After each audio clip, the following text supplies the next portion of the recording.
Hey guys, welcome back. We have a great guest on today, man. I'm really excited to have him on. I've been watching this stuff for a long time, and we've had some of his buddies on here too because this is really great to have somebody who I know we have a lot of people come on this podcast and they talk about their business or they talk about their fitness. This guy has turned his whole fitness program into his business. This is David de los Morenas. He's got 1.2 million followers on YouTube. He's got a Beast dating program, the Edge lifestyle clothing and Beastly fitness app. Please welcome David de los Morenas. How you doing? How to Beast? What's going on, brother?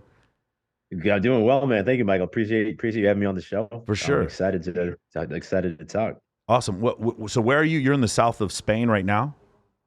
In Marbella now. Yeah. Lived And in Texas the last 6 years. Grew up in Boston before that, but the last 6 months, Spain. so you're going to live in Spain. Is that the permanent residence coming up here? Yeah, this will be the home base. We still have the businesses in the States. I still have friends and family in the States, so we'll be back. But this is the new home base. Yep. Okay, so I'm curious, how did you? So I'm from Austin. I'm curious, how did you go Boston, then Austin, then Houston, then Austin? What made that decision happen? So I grew up in Boston, and I went to school there. So I was basically up until I was 28. I was in Boston, even though I had a few stints where I lived in Spain. And after I graduated school at BU, I kept like having this itch to leave Boston, but then I'd like meet a girl, or I'd be about to do it, and then I go to Spain, and I would like scratch that itch, and I'd be, I'll just stay in Boston. And I was considering between Austin and San Diego. Those are like the top two spots. Yeah. And the girl I was dating at the time, who I'm actually married to now, she had just gotten her master's in social work, and in California, I guess it's a whole mess of regulations. So we decided to go with Texas. Okay, cool. And then why Houston? I have a lot of friends in Houston. I go there every once in a while. What's going on there? So first Austin, and then once like the lockdown started, and we were living right in the middle of downtown, Yeah. we started building a house in Houston because I have several close friends in Houston, Yeah. and some other YouTubers. There's a kind of whole community there around Alpha Land. So that was the I don't know. We thought that was going to be like the right move. We went there. We lived in the house for about 6 months, and ended up selling it, heading back to Austin before before heading to Spain. It's been a bit of moving ADD, I think, all around. Why do you like Spain better than the States? I'm just curious. What is it about that place? I'm Colombian. I'm going to go back to Colombia for the first time in like 15 years next month. I'm just curious, like what is it that you like about it? Yeah, so I mean, I do like Spain as a whole, but this area in Marbella in the south, it kind of is like a microclimate. So you kind of get that LA weather year round, so it's Oh beautiful. wow. Which, yeah, it's nice. It's nice.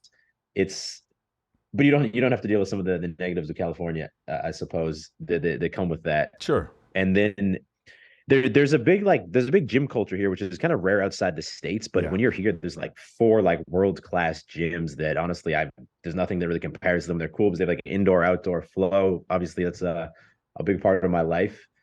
It's nice being on the beach as well. And I'm at a place now where I kept kind of thinking about it, and I was like, look, I have the freedom to basically run these businesses remotely. So why not give it a shot rather than just not, it's one of those things. Why not scratch the itch and see what happens? Beautiful, man. All right, so you decided to go to BU. Did you grow up in Boston? Yeah, I grew up just south of Boston, like 20 minutes south, basically Boston. I mean, if you're from Boston, you'd be like, you didn't grow up in Boston, but if everyone else Boston. So you're both your parents are Spanish from Spain? No, so my dad's Spanish. Okay. His whole family still lives here, but Okay. my mom's American. She's from North Carolina, from the south. Okay. And then so they both lived in Boston and that's how you ended up going to BU? Yeah. They met in Spain, moved back to North Carolina, made their way up to Boston, and then yeah. And was BU all you were always going to be the Doug Flutie? Like you were always going to go there? Is that why? Definitely to BC. I'm A little sorry, rivalry there. Boston College. I'm sorry, No, my but bad. no, See, it's I'm all from good. You Texas, doesn't bro. I matter. don't even know. Like I was listening to Myron Gaines talk about he went to Northwestern. Like I don't even understand. Yeah, no, Yeah. BU doesn't even have a football team. It's like hockey's the sport there, Oh, right? really? Okay. So I kind of my dad was working at BU at least on like the medical side of the campus. So I got my tuition was taken care of when I got accepted. And I Yeah. just honestly that's the only school I applied to. I got in and I was like, I'm just gonna just make this easy and just go here. Yeah. That's nice. Okay, Yeah. cool. Very, very cool. All right. So now you become a personal trainer after college? Yeah, so in college I studied economics, computer science. I actually was a software engineer for a Yes. year, then got really sick of that So you and only did that for swapped, 1 year. quit that job. You did the software engineering for just 1 year. And you were doing like SQL and Yeah. fucking what were you what are they training you in specifically? Yeah, no, SQL. Yeah, SQL. Yeah. I was doing like database scripting in SQL. Yeah, SQL, So I which have is I have a funny. degree in management Is information that just was systems. that just a wild guess? Or? No, I have a degree in management information systems, and they taught me that. which Ah, which okay, which helped gotcha. me a ton when I joined the Air Force. Not really, but so you did that for a year, and then you get out and you decide to become a personal trainer. What like you understand? A lot of guys get into computer engineering and they become overweight, but they make a lot of money and they just sort of tolerate this lifestyle and they don't fix. But you change. You saw something that made you change and want to go into personal training. What was that? I didn't really just like the lifestyle, man, of driving it, especially Boston. You're in the winter, the sun sets at like 3:30 p.m. I'd go to work, it was dark. I'd come home, it was dark. I kind of hated my life. And I was my cousin had recently like got his personal training certificate. He was down in North Carolina. I was like, man, why don't I just give it a shot? I had my parents, I had my friends, I had the people in my work all being like, bro, you're not gonna quit this like software job and become a personal trainer. But I was like, I could always fall back on that. Let's just I guess kind of like the decision to come to Spain, right? I was like, let's just like see what happens because I don't want to look back and be like, why did I not do this? And now 10 years later, I'm just working this software engineering career that I don't really like. All right, so there's some pretty amazing transitions that happen here. You go from software engineer, you become a personal trainer. Now, there's online videos you start doing in 2014. Initially, you're doing like cold approach pickup, which is fucking awesome, and we're going to talk about that in a little bit. Okay. All You're right. also writing. You write 4 books. You have 4 best-selling books right now. Is that correct? I mean, I think there's like 8 of them, but like when it's on Amazon ebooks, they're shorter books. Yeah. Not to like talk them down. That was a little bit. Yes, that was the first. That was my first adventure into like some type of online money making, I guess. Yeah, yeah. So you had a vlog, and then your vlog, you were sort of like transmitting that into these books. Is that how it worked? So at that point, it was more a blog actually. So it was Okay, howtobeast.com. And that's got the it. first thing so I quit the software job, was doing the personal training, started messing around with this howtobeast.com blog. And that was traffic that I funneled into to Amazon when I was kind of like launching these, Mm, back then it was a bit easier, there's less competition, but you could sure. launch it at like 99 cents, get like 55-star views, jack up the price, 9.99. Now it's on the bestsellers list, and Amazon is a pretty powerful search engine and whatnot. So that was kind of like the first, I guess, business model, if you can even consider it that. But that was before YouTube. I did a few videos in 2014, but really that was like some blog posts that I just like talked out. It wasn't until like 2017 that I really dove into YouTube full on. So 2014, you're doing YouTube, but you haven't transitioned into the vlog style that you have now, where you're like making kind of mini movies. Who was the was it Casey Neistat? I forgot who you said was sort of the impetus for you making that kind of content. Yeah, I watched a lot of like Elliot Hulse, right? He's one of like the Elliot, of OG like course. self improvement Yeah, guys. So I watched a lot of him when I was going through my, I don't know what you want to call it, male awakening, right? Whatever, getting into self improvement. sure. And I liked I liked those style of videos. And those are the first style I made. But then I started watching guys like Casey Neistat, like you said, for example. And I was like, what if I could just like mesh these two together? I was like, they have a baby and it's like it's self-improvement. It's like kind of cool and cinematic because that I guess I have some type of creative side that Yeah. enjoys doing that. And yeah, it's funny because at first there was a bunch of comments like, bro, I don't want to see your day. Just like give me the tips. But that was what like That's funny, man. Yeah, I saw the same thing. I was watching these self-help guys who like did not know how to speak to women or socialize whatsoever, and then I was looking at these guys who were in the dating community, pick up, red pill, all that kind of stuff, who had like no leadership qualities whatsoever. And I'm a former U.S. military officer. I was like, what if I just combine the two of those things together? So it kind of felt like the same thing, like to build a moat. So awesome, man. yeah, yeah. So now you're doing this, and one of the things I thought was really interesting, and this is something it took me a while to give up, is that all that content you create, you still edit those videos. So the YouTube videos, I've tried like I've had editors do it in the past, but I guess because I do this vlog style and I film, a bunch of clips and then I'm trying to like communicate it to the editor. But wait, and then you flip this one to this one. Actually, you want to cut this one there. Ended up taking more time. Where now with the other businesses, I've hired people or automated most of those things. The YouTube videos I still edit. That's crazy, man. Yeah, yeah. That's to me, that's awesome, bro. Like I still was doing the timestamps for my YouTube videos, which would take me another 3 hours to go through, and because I would put 100 timestamps on there and then send the timestamps to the editor, so they would make they would make the reels, the clips, and the TikToks. And this was taking like 3 hours, and I had to like put my guys through like 3 or 4 weeks until they finally got it to where I found it acceptable, because I was so afraid to give up this like one part of my business, which was causing me I was spending so much time doing it, right? Would you say that's the Yeah, majority? no, I probably take about 3 hours to edit edit a video. So it's Really? twice a week. I mean, that's 6 hours a week. It's gotten much tighter just because Yeah. I have like systems I've kind of developed over. Yeah. I mean, back when I first got into the vlog style, I can spend 8 hours editing a video just because I was like that. I lived and breathed and thought only YouTube. Now, when you're in business and stuff, you kind of have to have some type of like balance. You know what I mean? So that's how it goes. I remember it took me 21 hours to edit my first video on YouTube, and because I was so nervous, I wanted everything to be perfect, the transitions and everything. Now I just like I sent it to the dude and like, please make this work. But yeah, man, that's really impressive. Like I'd heard that before, that you edit all your own videos. Still to this point, doing two. Like I promise you, these other content creators are not doing that. Not a lot of them. So that's really really impressive. So now we do that, and then here's the other thing I thought was interesting. Was your original intention? So when you start doing the vlog, is the vlog's original intention just dating, or did you want to put in fitness later? Because I see the original videos where you are going out and you're doing cold approach, and you are already at that point dating the woman who becomes your wife, Julia, when you first start this. Is that correct?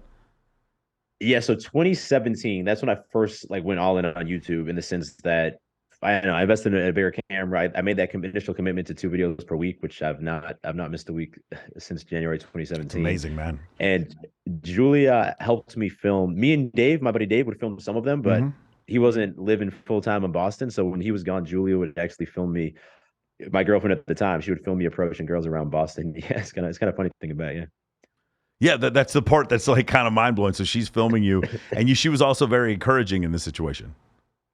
Yeah, she was very supportive. I was at the point where like I didn't have any notable external success for these things. So when I was dating girls at that time, was always something that I kind of just gave vague answers about. And it was cool that was an initial thing that like made me really value her above, other girls who I'd seen, was that like, she's like, she doesn't really understand it, but she like fully supports. She's dedicating her own time into this right now. It's kind of cool. Yeah, for her to support the fact that you were doing. Listen, for ladies out there listening, she was supporting his YouTube channel where he was going up and talking to other girls, showing other people how to do that, which grew his YouTube channel to 1.2 million subscribers, and she was a like legitimate benefit to his life. That's amazing. That's how you get the ring. That's how you end up with the ring. That's how you get the ring. That's right how you there, get the ring. That's amazing. You go film your man talking to girls. Okay, so one of the videos that you made that I loved the content that you created, and I loved the subject matter, was the idea of body count. Because obviously, I do Access Vegas here in Las Vegas. We put 6 girls on, me and Rollo. And this is a very common topic because it comes, the ultimate answer is it comes down to a double standard where women, and by the way, it's not just us, there's a study done by Dr. David Buss, who wrote that book behind me, 37 culture study done in 1989 where they discuss body counts in men and women. And of all these 37 cultures, do men care more about a woman's body count? Do women care more about a man's body count? And the thing that they found, and I'm sure this will be no surprise to you, is that women not only did not care if a man was a virgin, she thought it was very strange if a man was a virgin into his mid-20s and early 30s where he hadn't had sex with anyone. And men, while they cared about virginity, and in certain societies like in China, they cared very much about a woman's virginity, they cared less over time. Like, meaning when they try to replicate this study, this wasn't like a big deal. However, a woman's body count being lower was much more important to men, and for women, a man's body count just didn't mean anything at all. And I thought it was interesting when you interviewed all those girls at the gym, and they were essentially saying what I just said. Yeah, no, that was a couple of weeks ago, well, maybe a month ago or so. But yeah, I didn't really get surprised by any of their answers, right? They kind of all gave the same, like, well, I hope he's had a little bit of experience because otherwise it's going to be kind of awkward. And then if I asked them what they thought the ideal body count for women was, they'd kind of give like a knee jerk, like, well, I guess it's the same as for men, but everything you just said is spot on. I think about those studies sound right. And obviously, like, as time's gone on and I guess people have gotten more sexually liberated or whatnot, it makes sense. Men still care about the body count more than women, but yeah, I don't think there's a general expectation, at least in the Western world, for women to be a virgin. You know what's funny is that I don't think they're more liberated. I think we talk about it more, but people are actually having less sex now. And there's a couple of studies. There's these GSS surveys, and I'm really interested to hear what you think about this. So from 2008 to 2018, they show this survey about the number of sexual partners that men have in a given year, and this is between the ages of 18 and 30. And what you see is that it's kind of a low number of having zero sexual partners, so about 12%, 16%, somewhere in that area. Then when when Facebook comes out on the iPhone, it skyrockets up. the number of men that with zero sexual partners. When we get to 2018, so in a course of 10 years, we have 28% of men having zero sexual partners. So it's 2023 now. I'm guessing that number's around 33%. About a third of men have zero sexual partners. And then when we go on dating apps, we see that 80% of men are deemed to be unattractive, and the top 10% of men on dating apps are getting 63% of the right swipes. The top 20% of men on dating apps are getting 83% of the right swipes. So what we're seeing Bro, is that's why I love you. You have all these stats. You have all these stats like memorized in the back. Whenever I watch your video, I'm just like, I know. The stats are coming, man. They're coming. Yeah, for sure. But that's one of the things that's so amazing, because the thing is, I used to have these arguments about hypergamy, but I stopped having arguments and I just kept throwing stats at them. And I'm like, there is no stat that shows that men are normally distributing as far as like sexual access. There's a small group of men having a ton of sex and a large group of men that is growing. Here's the other thing that's really interesting: the number of sexual partners that women is having is staying the same. Like, do you understand? I made a video on this. Actually, yeah. So I noticed the same thing. Yeah. It's crazy. I mean, it's not. I guess it's not crazy. It makes sense. Like you said, the iPhone came out, Facebook came out, dating apps came out. Women now have access to men all over the world who are interested in them. Correct. And then the average dude just feels lonelier and lonelier. So, but it's a conflation of two different things. One, the inability to go up and talk to women normally and have a normal conversation. But two, the fact that what's happened is, if you have outstanding social media and you have outstanding YouTube content, your content could be less outstanding and you'd still be in the top 20%. For most men, they'll put average content out there, but their average content is the same as, it's almost like, a rotting banana peel. Has it been there for 1 day or 6 days? It doesn't matter. I'm not going to fucking eat it. It's gross. That's essentially what women see when they look at men's content. For women will have a 6 out of 10 content, but you'll see that they're young. They have signs of youth, facial symmetry, and a hip to waist ratio. And celebrities will creep in women's DMs that have 1,000 fucking followers, and the girl will go on a date with them and end up sleeping with a celebrity. So average social media for a woman will get them a celebrity. Average social media for men will get them nothing. And then that's why I said, like, this bifurcation, whether you have this top 20% of men that have all this access and this huge 80% of men that have next to none. And when I look empirically, I see exactly that same thing, right? It's crazy when you see this. And then I get pushback from these men like, I don't want to be on social media. And I was like, I think that was a luxury you could have had 10 years ago. I don't think it's a luxury you can have now. No, I agree. That's kind of with our dating program, it's kind of one of the main things that we just hammer guys when they come to the program. You're going to hire a professional photographer. Doesn't have to be expensive, but someone local. We're going to help you brainstorm like an initial set of photos. You're going to send us a selfie of the outfits that you're going to take the photos in first. We're going to, approve like the haircut, these things. And a lot of guys who think like, it's not worth it, it's stupid. But it feels feminine, dude. It feels so feminine to fucking put that much effort into your personal appearance. But like, the dudes don't listen. Like, here was 2 guys who are very successful with women telling you don't have a fucking chance unless you do this. And it's so crazy because Go ahead. You can be mad, you can fight it, you can, and then you can also just not get any women. Like if your pride is more important than like female companionship, then all good, right? That's right. Then at least you know where your priorities are. But yeah, I see it time and time again where just like the appearance is slightly tweaked and then it's shown attractively through photos. And maybe they don't even have a social media following, but then these new photos are put on a dating app and now they get 2 or 3 dates a week. And it's like unbelievable, but it's not unbelievable because of what we're talking about. I'm sure you get those messages all the time where the guys are like, oh man, I just did this and I'm getting these girls from my past, or they're watching. Like, this is the other thing. I show the guys, see your IG story. You can go into IG story. This is so mind blowing. And guys do not grasp this. You can go in your IG story and see every girl that watches your story. Well, you post 10 stories a day. Let's look at the girls who watched all 10. That's who you should be asking out, bro. Like, she's literally showing you interest right there. Like, that the intel that you got from IG story to me was such a game changer. The other thing was 91% of my engagement on Instagram comes from people who don't follow me. This makes the like really nerdy computer science guys who join my program, that makes their brain melt. They're like, no, I don't post a lot because no one's following me. I'm like, 91% of my engagement is from people who don't follow me. If my engagement is good, they'll see my engagement. Like, most people who interact with like Bilzerian's Instagram don't follow Dan Bilzerian because these guys are like haters, or like he slept with one of their ex-girlfriends or some shit like that. So that's one of the situations that happen, is that you get all this content, or you get all this engagement from that. And the other thing is, the concept of what's called mate choice copying in psychology, or pre-selection is what they call it in the manosphere. This concept of like, if I have multiple women around me, or if I show access to women, or if it's one or two women and they're just like leaned in towards me and show just a little bit of compliance, that is so much more attractive to women. And these studies have been done over and over again and replicated. And it's so funny when I talk to women who are literally dating men who are man whores, who tell me that this shit isn't true, when I'm like watching them do this. You know what I'm saying? Have you ever met this before, David? The girl who's like super square, put together, master's degree, in the gym all the time, and she's dating a dude with like a 500 body count. Like, I see this frequently where women just seem to not care that much about this whole concept. And then this is the thing that you can show on social media.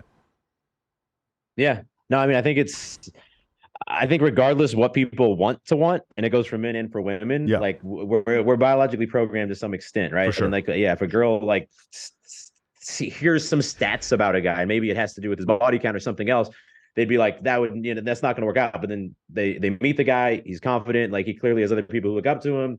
He's taking the lead, and it doesn't. A lot of it just goes out the window, of course. Yeah, because we have women on the court on these calls, and we have women come in here all the time. And they're like, "No, it's about my connection. It's about my connection." And then I show their last 5 boyfriends. It was like, well, it seems to be about your connection, but you seem to have a connection with tall, good-looking dudes who make a lot of fucking money and are very charismatic. That seems to be the formula to build a connection with you. And it's one of these things. I think what it is, it's because I don't blame women for this, but for men, because what we're attracted to is so clear to us visually, we're not delusional about it, right? Does that make sense? Like there has to be a standard for physical attractiveness for us as men to get to level 2. That's how we get to level 1. For women, it's like there's so many other things. You've seen you have tattoo sleeve, right? You've seen dudes that are like, that girls really like tattoo sleeves, like they're super into that, or girls like guys who are very, very tall, or girls like guys who are super wealthy, or girls like guys who are very funny, or girls like guys who are very rich. These things, there's all these different things that women are attracted to. Whereas for men, it's sort of like this one central, like hip to waist ratio, facial awareness, or like symmetrical facial features, signs of youth, and things like that. There seems to be like a less of a variety for what men are attracted to than what women are attracted to. And so because of that, like you hear women give all these answers, and then you look at their boyfriends, and I'm like, you're dating a male stripper telling me about how you want a connection. It's just so fucking funny, dude. Yeah, no, yeah. I think your video I saw was with the Rolo, and you were asking girls, what do you think the average male salary is? What do you think the average male height is? What do you think the average male body count is? And that was, I mean, it was very entertaining to watch, but it was also very eye-opening. And I know these are like, there's a selection bias in the sense these are girls who are like in Vegas, hanging out in Vegas, and they're maybe used to being around. And you even called that out in the video, like they're used to being around. Yeah, but guys these are also who these guys want, because the selection bias also happens for the men. That's who they're following on social media. That's why the girls that come on my show, some of them have 2-3 million followers, because that is who men want. So like, whereas men will claim that it's selection bias, I see who they follow. You know what I'm saying? Like there wouldn't, if the selection bias was complete, then you wouldn't see $4 billion in revenue on OnlyFans. That's who these dudes are like looking at. They're like, fuck this whore, I hate this 304. Meanwhile, they're subscribing to her OnlyFans. Like, by the way, let me tell you the story, but we'll get back to the thing you were saying. Sonia Mallory goes on Fresh and Fit. The first time I'm on Fresh and Fit, she's a model from Montreal, lives here in Vegas, and she does porn. She does a guy girl OF with her boyfriend on her OnlyFans. Makes a shit ton of money. She goes on there, she goes on the show, and she's pretty open to me about it afterwards. She's like, yeah, I went on here. I don't care what these dudes say. I just want subscribers on my OnlyFans. They're on the fucking Fresh and Fit thing, on the comments, just blasting her 304. She's a hoe. She has a deep voice, all this shit. And I asked her afterwards, I was like, how many new subscribers did you get on OnlyFans? She got 2,000 new subscribers on her OnlyFans, David.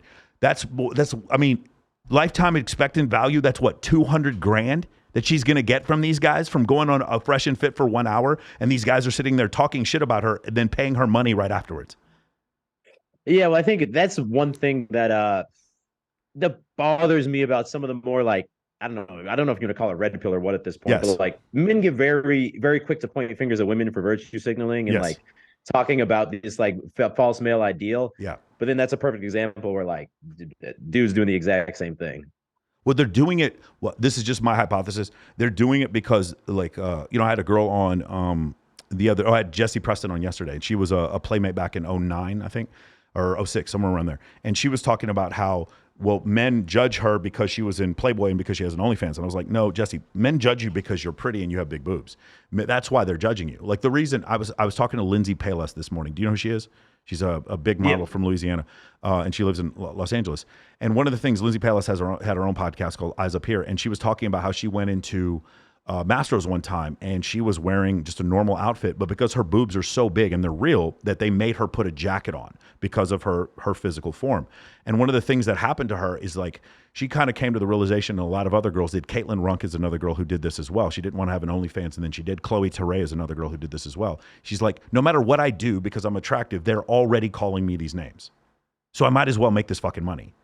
You see what I'm saying? Like, that's what dudes have done. Like, I know girls who, like Caitlin Runk or Kylie Myers, have never posed nude in their entire life, and they make a ton of money on OnlyFans. Guys are going to call them hoes anyway, so like, why don't they just go ahead and make the money? And so what happens is, because men talk like this in this red pill community, it just pushes women to go ahead and do it anyway. Yeah. No, I mean, it's tough. It's tough, right? It's at the end, I think people like controversy as well, right? Like, I think people like to hate on other people, especially the people who are leaving these type of comments. I mean, I'm sure they're not in a good place, right? They're not like the high value guys who are out there getting after it. But I think that from women, the same thing can happen, right? The things, and I think it goes back to even what you're saying, that maybe people are not more sexually liberated. It just seems that way. They're more expositional. They show more and have sex less. Yes. Yeah, and it's the same thing probably with some of these. You see a lot of these more aggressive comments on both sides. Does that mean that people are more aggressively insecure than before? No, it's probably just more apparent because we have so much social media and so many comments about everything and about everyone at all times. Well, I think it's eternal rejection. Like, it's one of these things where, like, I've seen this happen with male influencers too, where a guy's dating, a really hot girl, and then all of a sudden they get, you're taking steroids or you're closet homo or whatever. They have all these things that they say. And I think what it is internally, it protects them from the rejection that they're feeling, right? Every time there's a beautiful woman if I reject, I get those comments too about Julia. I mean, I've gotten them since day one, but you also notice as you get a bit more, I guess, successful, more of those comments come where it's, I'm sure your wife's cheating on you, or your wife's ugly because XYZ, or it might not even be related to that. It could be just insulting my body or like whatever it is. But I think it's exactly what you're saying, that if in this hater's mind, he comes to this, he creates this story in his head that like, well, I wouldn't want a girl like that because of this. So now I don't have to feel bad that I don't have a girl like that, right? It's like you're saying, they're rejecting the girl because they know they would have no chance with her. Yeah, just imagine if you like jump off of a really high diving board and you like brace for impact, like to hit the water. These men are bracing for the impact of the rejection that they haven't even received yet. Meaning, like, when I have girls come on my show that are really pretty, I get these comments about how dumb they are or whatever, and I'm like, but this girl would never date you, and she's not reading these comments. So you writing this means nothing. Why are you writing this comment? You're writing this comment for your own personal validation.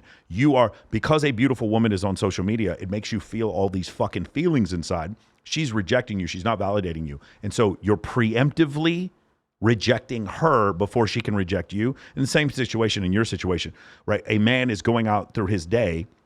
If you aren't taking steroids, and we'll get into the TRT thing, but even before that, if you're not taking steroids and you have that physique, then his only recourse, his brace for impact, is for him to make excuses why your life sucks. Either you're, saying stuff about your wife or making up, rumors about your pharmacological, whatever the fuck. That's what they have to do. They're bracing for impact. And then one of the things that you said that I am actually going to try to steal, because what I've been doing recently with YouTube commenters is like going after their moms. Is you say, hey man, it sounds like you had a really rough day. What was the comment that you make to when people start hating on you on your YouTube? Yeah, I started doing this, I think, when I fully realized like the psychology of a hater, that they have to be in a tough spot, right? Yeah. So I started. Sounds like you're going through a rough time, something like that. Yeah. Yeah. So now if I'm scrolling through my comments and I see one, usually I won't reply, but if I'm in the mood to reply, I'll just say, hey man, it seems like you're going through a rough time. Keep your head up, bro. And I tell you, 9 out of 10 times the comment, I'll refresh it like 30 minutes later, just out of curiosity, and the comment is gone, because I think that kind of forces them to realize that they're doing this thing, right? Like that you're saying, they're preemptively like bracing for impact. They're realizing, oh shit, like I guess I left that comment because I'm trying to tell this story. But I think it allows them to become self-aware. Not that it really matters, but No, I mean, I If you're think trying to beat the haters. right, but I think it does matter because what the problem is, I don't know if you've noticed this, but like if you have an online program, it was, Dan Fleischman and one of his best friends is hardcore closer Ryan Stewman, and Ryan was showing me statistics, or he's bringing up statistics that like with all the online courses, it's not just his or mine or Bradley's or everyone's or anyone's, it's all these courses. 15% of people finish those courses. Do you know that? They'll pay you thousands of dollars. I've seen that. Yeah. Madness, 15%. And so I think when we do things like that, like becoming self-aware, I had this one girl, and this is years now. It's been 25 years since this happened, but this one girl, I used to manage a strip club, and this one girl had come in and she had a black eye, and I was just like stunned. This is the first time. I'm 22 years old. I'm not familiar with domestic violence. I don't know how any of this works. I'm in the locker room. This girl's putting makeup on her eye. Like, I don't know what to do. I am not psychologically equipped for this. All the other girls are in the locker room, and they're like, girl, I'm so sorry that you're going through this. It's terrible, blah, blah, blah, whatever. She's like, fuck this guy. I'm never going back to him. And the girls are like, yeah. And David, you probably know what's happened. 2 weeks later, she comes back. She's got another fucking black eye. And I'm just sitting there like, I don't know. Like, my mommy told me something that was different. I heard something different in the church. If you just treat women like princesses, why does this woman keep going back to this dude? And I remember it was me or one of the other people that said something to the effect of, yeah, he only hit you because he loves you. And the girl was like, she stopped for a second and she was silent, and the whole room got silent. And then the thing that happened was like these things started churning in her head, because here's the thing, the crazy thing, David, that's what she was thinking. He only hits her because he loves her. And so this was the first time someone had said those crazy words out loud. And you did the same thing. You said, hey man, seems like you're going through a rough time. That is what they're doing. They're going through a rough time. You're the first person to acknowledge it. They're actually commenting because they want some acknowledgement in the first place. And then you do it, but you're actually getting to the core of the problem, which is probably the reason why they delete the message in the first place. Does that make sense? No, so hopefully, and I do hope, hopefully it causes some self-reflection, some self-awareness, and then that leads to some plan of action. Now, if someone's in a spot where they're leaving negative, taking the time not just to watch a video maybe that they don't like, or maybe they like it, but they're allowing their insecurities to control them at that point, right? They're like, it's not only are they seeing something that causes something inside of them, but they're now taking the time to try and craft a message to like, not only to hurt the person, really, it's like you said, it's to make them feel better. Yeah. So hopefully it has some impact, hopefully it has some lasting impact. And they're able to, at least, because that's the first part, right? That's the first part of changing your life, is kind of acknowledging. Like when I first started working on myself with girls, the first part was acknowledging and being okay with the fact, hey, I really suck with girls. I really don't know any idea what I'm doing. And if I don't change this is going to be me the rest of my life. So if it leads to like that type of realization and a few of those guys, I guess that's a win. The other technique is the one that David Goggins used. I don't know if you've ever seen it. It's really funny. He just calls them cockroaches. He goes into there and goes, you're a fucking cockroach, and my content is the peanut butter that gets you out so that I can fucking exterminate you. I'm like, damn, dude. And he does this, and it like motivates him when he goes off and runs and goes to the gym. It's pretty funny. It's pretty funny. All right, so let's talk about what you just said before. When did you get into, I don't want to say, so some people say red pill awareness, some people say the manosphere or whatever. When did you said you were bad with women, and then there was a transition. What caused the transition? What did you learn? So I think I guess it probably was started back in high school when like people started actually dating or hooking up. And I don't know that I've always been introverted, right? For me, it was like, my life was like basketball, school, and I like to build computers. I think that kind of fed into why I got into software engineering and computer science. And then I think in high school, I had a basketball coach my freshman year who like wasn't a big fan of me. He benched me, and it really messed with my confidence inside. And I think that really messed with my self-worth. This is like not at the time realizing this, later on realizing this. Sure. And then I didn't feel like, I was kind of like worthy of being with women. And then that continued through college. And I think it was just a lot of like pent up pain of seeing my friends date or hook up with the types of girls that I would like, and feeling completely powerless. And then it was actually one summer, it was probably after my sophomore year of college. We were visiting Spain, which we did every summer because my family was here. And my cousin from North Carolina, the same one actually who I mentioned was the reason I kind of got into personal training. He brought this book with him. It was an old dating book. It was called The A Game. I forget the author it was by, but it was kind of like an old school pickup book. Sure. That went through like old school pickup method. But that opened my eyes to the fact that, wait, there's an actual like plan or some steps that I could take. Like, I'm not actually completely powerless here. And it didn't lead to like a instant transformation, and more led to like, well, then I went back to school my junior year, and I lost my virginity on my 21st birthday, actually, which is quite late for men, but it only happened because I started to realize, oh, this is possible. And I wasn't even doing anything right. I was just like every once in a while taking a shot at a girl, right? And then I think it wasn't until after college ended, then that I kind of started feeling this, like a regret. Like, man, I missed out on this chapter of my life. I see this a lot with guys, actually. Like, you finish college, you're surrounded by young, attractive women 24/7. You don't take advantage of it, and then it almost feels like, oh man, it was too late for me. And obviously, you're in your 20s, it's not too late for you, bro.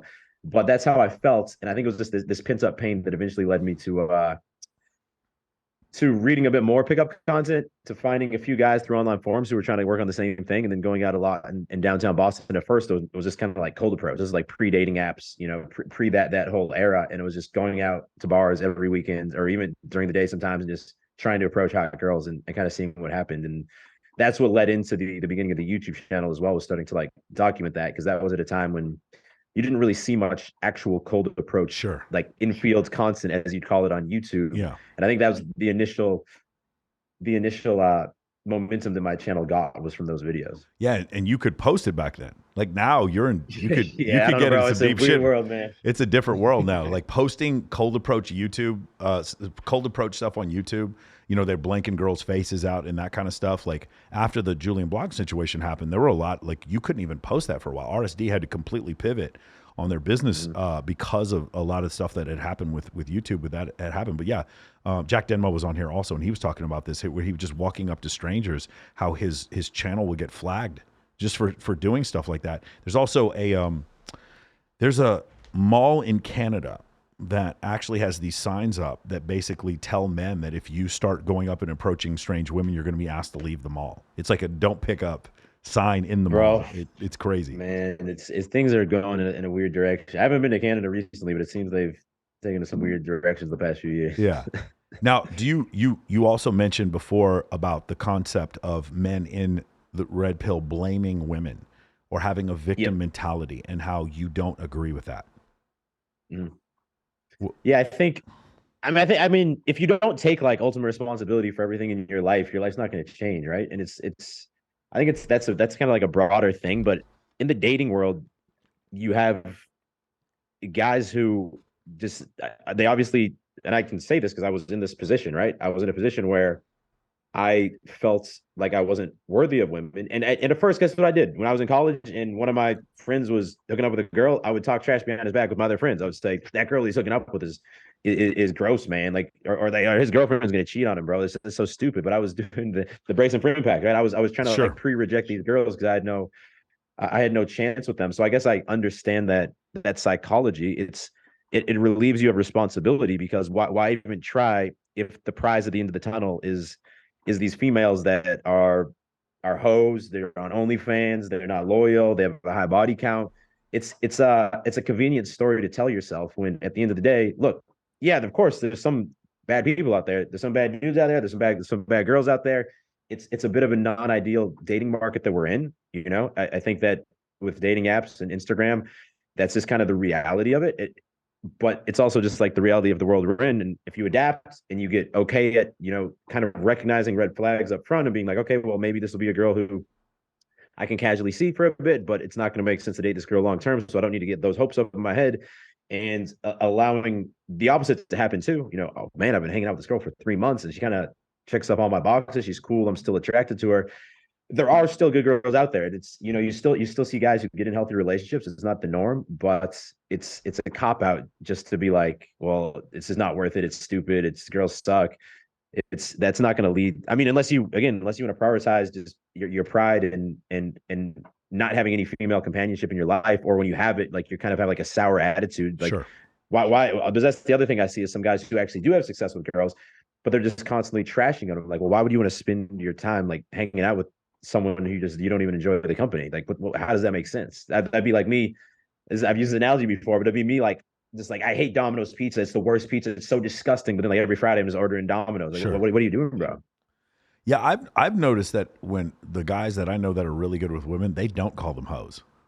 They actually like. Oh, they genuinely love women, right?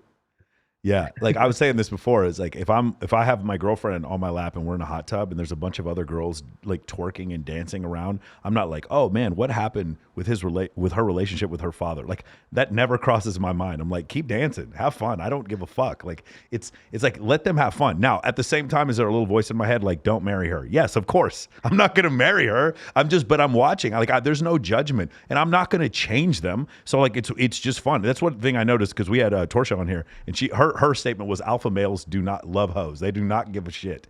And that was one thing that I noticed is like the criticism was always coming from men who were coming from a place of lack, or men who had success with women because they were paying for it. Those two groups of men, they were calling women hoes. I saw that guys who were like really good with women were just like very non-judgmental, had a ton of super hot female friends who introduced them to other females. And so I saw the two paths, and I was like, I'm going to go down this path right here with the guys who are not judgmental.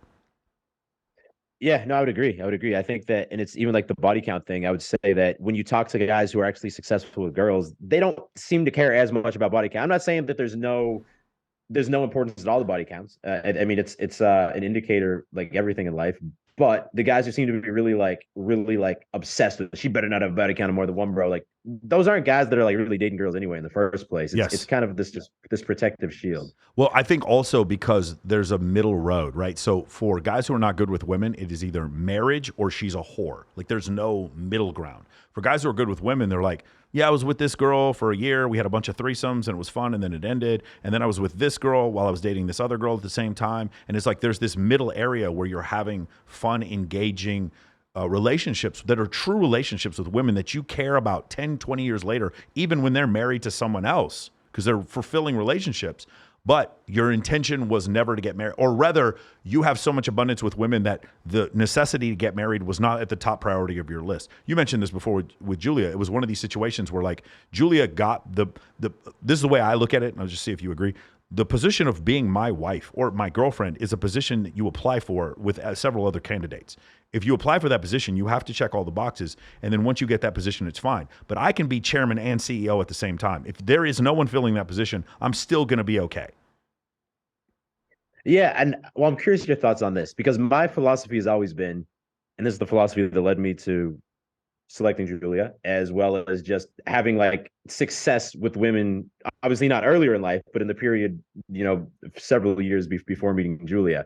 Well, I guess if I met her when I was 27. Yeah. So maybe, 4 or 5 years before that, as I was figuring things out. The basic ideology in my eyes is you casually date girls. You're not just trying to like run through them. They're all hoes. You enjoy the time you spend with them. Yeah. If there's a girl you vibe with, hey, guess what? You see her again. Yeah, you still vibe with her? Okay, you see her again. And that doesn't mean you're not seeing other girls at the same time. And if it's 3 months, 6 months down the line and you're still vibing with her and there's no reasons that a long-term compatibility couldn't happen, okay, maybe this girl could be your next girlfriend. But now with all these new sentiments and all these new red pill realities, and I know people get mad when you said red pill. It's like, well, that's not really what red pill means. But you understand what I'm saying. Now I start to get, when I say these things, I start to get backlash that now you're promoting hookup culture, bro. And hookup culture is gross and disgusting.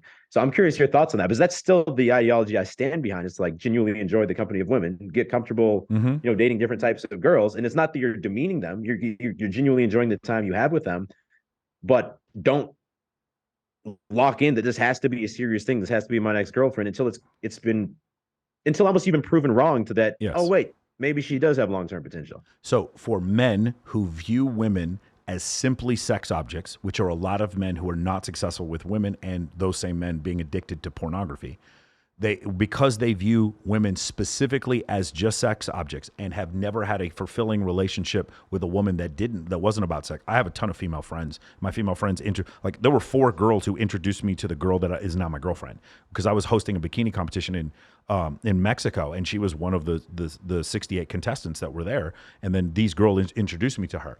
Because I have fulfilling relationships with women, some of it leads to sex, some of it doesn't lead to sex. And I genuinely enjoy their company because I love the drama, dude. I love when girls come on here and start talking about crazy shit, catching their exes cheating, all this kind of stuff. I love that. Listen to that stuff. Because I enjoy that, For me, there's a fulfilling relationship that also includes hooking up. So to them, hookup culture is, hey, there's this like you're wasting your time because these women aren't marriage material and you're spending time with hoes. And in my situation, like I said before, men who are good with women understand nuance, and they can have fulfilling relationships with women that they don't intend to marry. And these women validate them because from my standpoint, my previous relationships, some of them, like most of my previous relationships, we're on good terms. Two of them, we are not on good terms, bro. Like I keep looking for the red dot when I come outside my house. I keep waiting for my tires to be slashed. But like in those, and by the way, they're both best friends now. In those situations, even with those situations, I don't regret any of it because there was such a fulfilling time with those people. And this is something that men don't understand. Kindly Myers and CJ Sparks are two of my closest friends. They're both female with millions of followers and a blue check mark on social media. And they're close friends that I share ideas with. And they both help me build my business, which is a really important thing you talked about with Julia. She was down for your business. My current girlfriend now, she comes on my work calls and the guys will just ask her for her opinion. She's a benefit to my business along with being my companion. And that's the reason why it worked. And by the way, part of the reason why I did that was because watching guys like you who have successful relationships with a girl that you're physically attracted to, who's completely down for you and down for the business and understands that you guys are going to build this empire together. I understand that's the only way I'm going to make a relationship work. So that's why I do that. For a man who has scarcity with women, of course, I completely promote, if you guys want to take a clip here, I completely promote hookup culture. I promote men taking fucking TRT. There's no fucking controversy with any of this shit. If a man wants to go through a period in his life in his 20s where he wants to sleep with a lot of women, I am completely in favor of that. If a man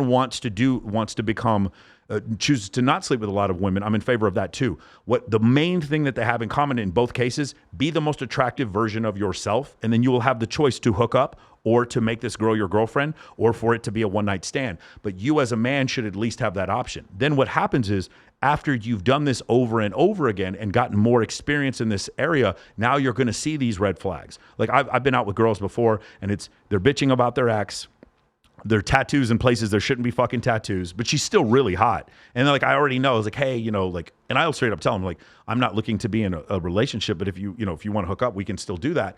I know immediately by seeing those red flags where I'm going to go. But how do I know that? It's from dating lots of women. And so that's the thing that I appreciate about whatever they call hookup culture, or what Rollo calls spinning plates. No one's telling you to fuck 100 women. What they're telling you to do, though, is have enough experience and to make yourself attractive enough to where when you meet that perfect girl, you're not like, blah, blah, blah. You don't know what to do because you have enough. You've seen every blitz package there is. You've seen the Engage 8. You've seen Cover 4. You've seen, Cover 2, man. You've seen every single blitz package there is. So you know what that looks like. So now when you meet that girl, you have the experience to do that. As a woman who's very attractive and has a low body count, she doesn't have to do that. She doesn't need experience.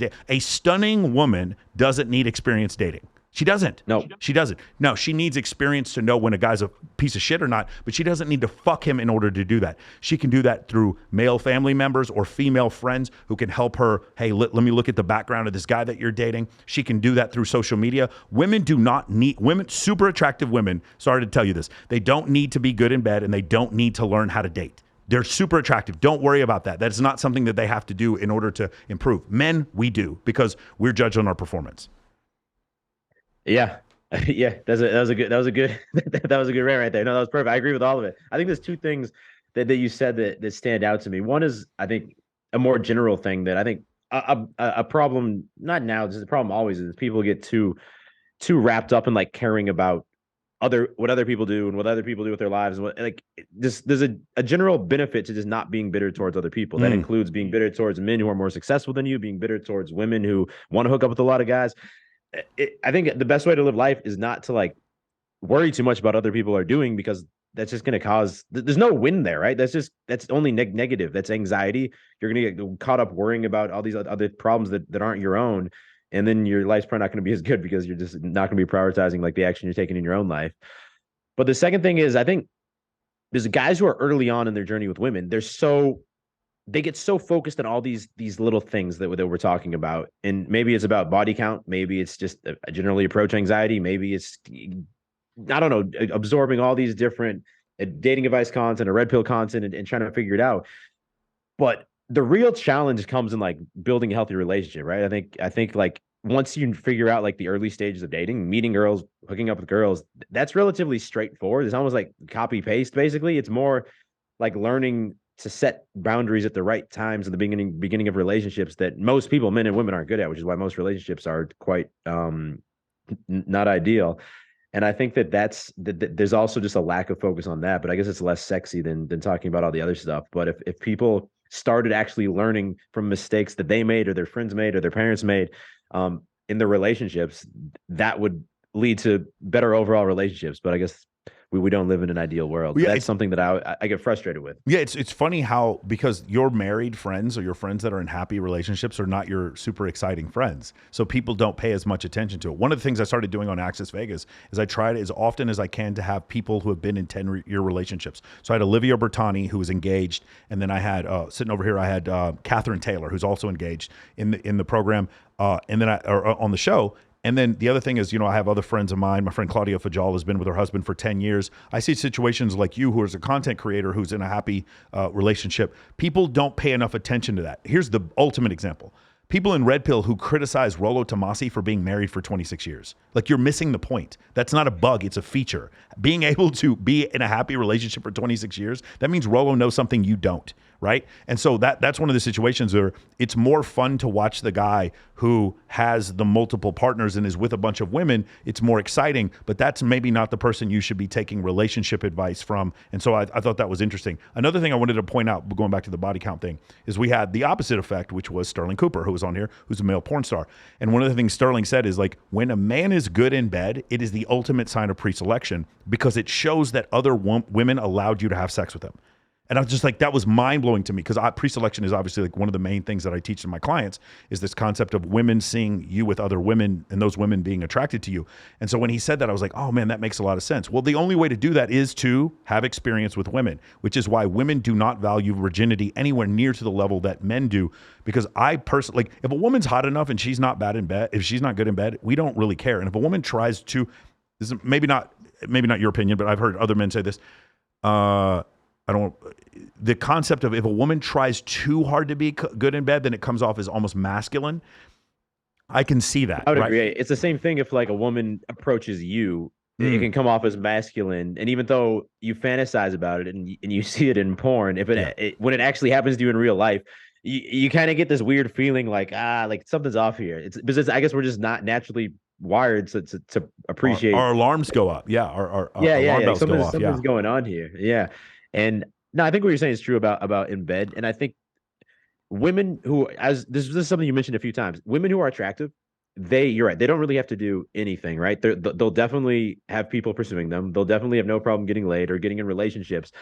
I would say the only real requirement above being attractive would also be, if they want to be with a high value guy, they need to be attractive, and they also need to be like as a bare minimum, like pleasant to be around. Yes. If they're not, they'll still have no problem finding guys to pursue them, but they're probably not going to have a high value guy who actually has his choice with women, because once you've hooked up with, your handful of women, at least for me, what happened was, yes, the attractiveness was still the number one thing, but I wasn't going to spend time with someone who was like, it seemed like I was pulling, nails to hang out with them. I want to ask you about something else. We're going to skip around here. Your relationship with Julia. So now in this situation, is there a cognitive thing in her mind where, so first of all, how are you able to, what is her belief when she's helping you do cold approach pickup videos for other women? How does she rationalizing that in her mind? Or is it one of these situations where it's attractive to her to see you talk to other women? So you're talking about like back early on, yes. Okay. I don't know. I might have to ask her to know. I would say that my understanding, knowing her now and then trying to put myself back in the shoes back then, would be that she saw my ambition in terms of what I was trying to build, and she was supporting like the greater overall vision. I think she had the intelligence to see that this is not just like an isolated thing of him like literally just trying to talk to this girl right here. And maybe she saw me behind the scenes too, be planning the videos, editing the videos. So I think she understood that there's a greater vision here. There's a greater plan here. I would have to ask her to confirm that, but that would be my inclination. The other part was, so it was a cognitive decision on her part to be so supportive of your business because you're saying she could see in the future what was going on. This is a really important point. If any women are listening, I want them to hear is this concept of like, for sure, I appreciate the fact that a woman is going to go out and make a lot of money, but I'm never going to see that money if we're dating. A woman's money is her money. My money is our money. That's the way it works. That's just always the way it's been throughout history. So in that situation, if she's supporting my business that is supporting us, that is a huge, huge green flag for me to choose to be in a relationship and then possibly marry a woman. Your wife figured that out. And I'm just curious, were there steps? Did she ever discuss this with you, why she decided to go that direction? No, I know that the previous, but she had come out of a long-term relationship not too long before we met. Mm-hmm. And I know that the one of the things that ultimately caused her to end that was, a lack of, I guess, ambition or success with the previous partner. So I don't know if it was, and again, I'm going to actually ask her this right after Yeah. we get off of here. I don't know if it was that she said, okay, I went from someone with, I guess, a lower plan for themselves in life to someone who has a higher plan. Maybe they're not there yet, but like maybe if I can help them get there, that would be awesome. I wish I don't think I can answer the question because I don't know exactly what her motivation was, but it wasn't just like one video approaching girls in Boston, right? It was like this was repetitive. She helped me film the content for the first course I put out that involved going around and doing these approaches and comfort zone challenges. She since day one, whenever there's a filming day, there, I mean, with some exceptions, she understands that not only understands and supports that, okay, what's my role? What does my role need to be in this production, I guess. Your wife is obviously very, she knows her way around a camera. She's very fluent in that whole idea. She probably understands. I mean, at first not, but now, yeah. And she started her own channels where she's giving out advice as well. She's fully supported. Like, I just want to point this out, like how great this idea is of the two of you being physically attracted to each other, having a functioning relationship. And then the other thing is you're at the gym together. I know that seems like a small thing for a lot of people where the dude's in the gym and the girl's just like keeping herself pretty. Your girl is in the gym with you. You guys are making content together, and because of that you have a flourishing relationship. And I just want to point that out because I think that's great, and a lot of people miss that. Like, I don't think a long-term relationship for me would be a situation where she's just an object that I keep, and show off. I want her to be a part of the business, and I want her to be like an aid. And from Julia's standpoint, that made her, I'm sure that made her vastly different from anyone else. Yeah. Yeah, no, maybe that was it. Maybe that was part of the motivation was like, this is a value that I can bring that other people aren't going to bring. And that's something that I can bring to the table. Also, because at that point in time, she was still studying to get her master's actually in Boston at the time. What was her master's in?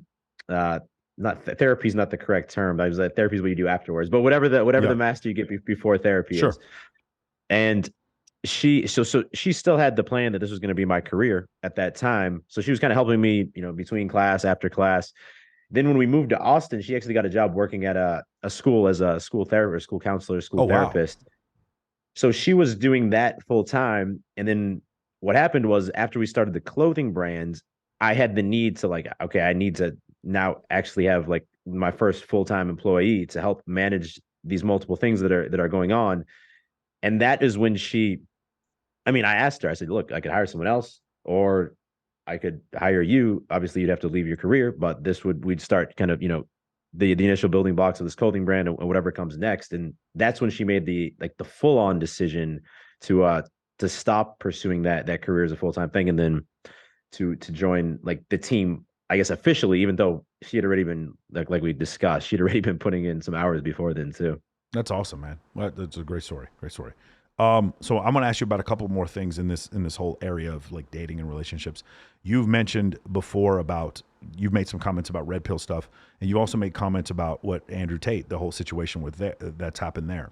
What did you think about as an influencer, growing to 1 million subscribers, seeing someone like him go to have 12 billion uses of his hashtag on TikTok and then in August, it is true, in August of 2022, he was the most Googled person on the planet.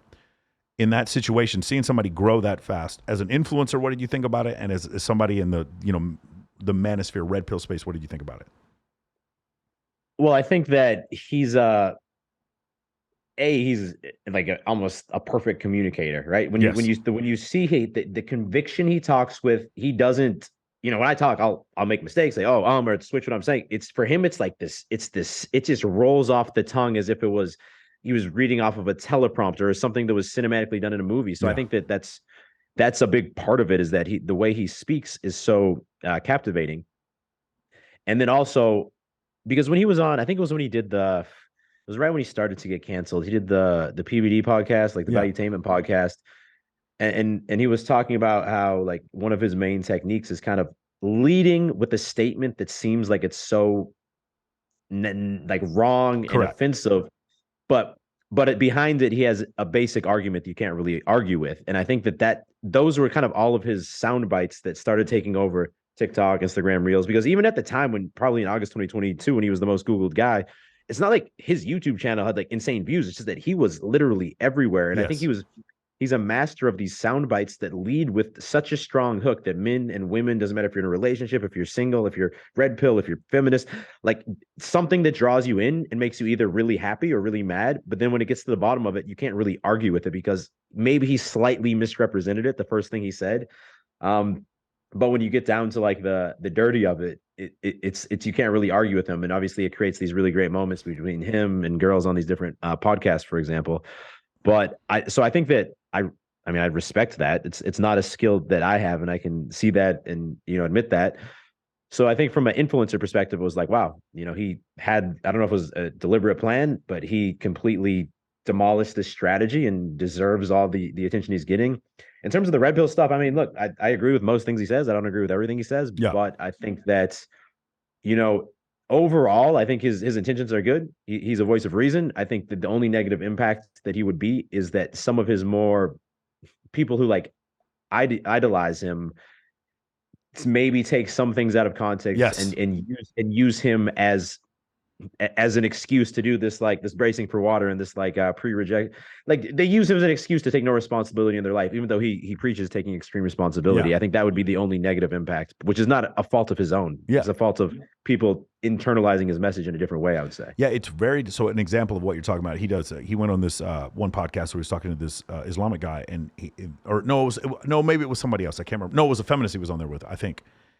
And he said something to the effect of, because I went back and listened to all the full statements that they were taken, that people thought were controversial, and it was the one where the guy says, "Do you believe that women are property?" And his response was, "I believe that my sister belongs to her husband," right? And that's what you lead the clip off with, and you're like, "Oh shit, he's saying that women are property." And then you go off and listen, and then he goes off and he starts using scripture from the beginning of the Quran and from the Old Testament, and he says, men and women are of one flesh, and he goes on, and by the end of it, it's like it's really not that controversial what he's saying, but if you take the first 10 seconds, it's like, holy shit, which is what you were saying before. If I was his attorney, I would be like, hey man, some of these statements, maybe we should say them a different way, but at the same time, I don't have 12 billion searches of my name on TikTok, so I couldn't tell him shit. So it's one of these really weird situations where he blew up so fast. The second thing is the affiliate program that he was using, where he had people creating accounts to disseminate his content. We started doing that in MOA. Yeah.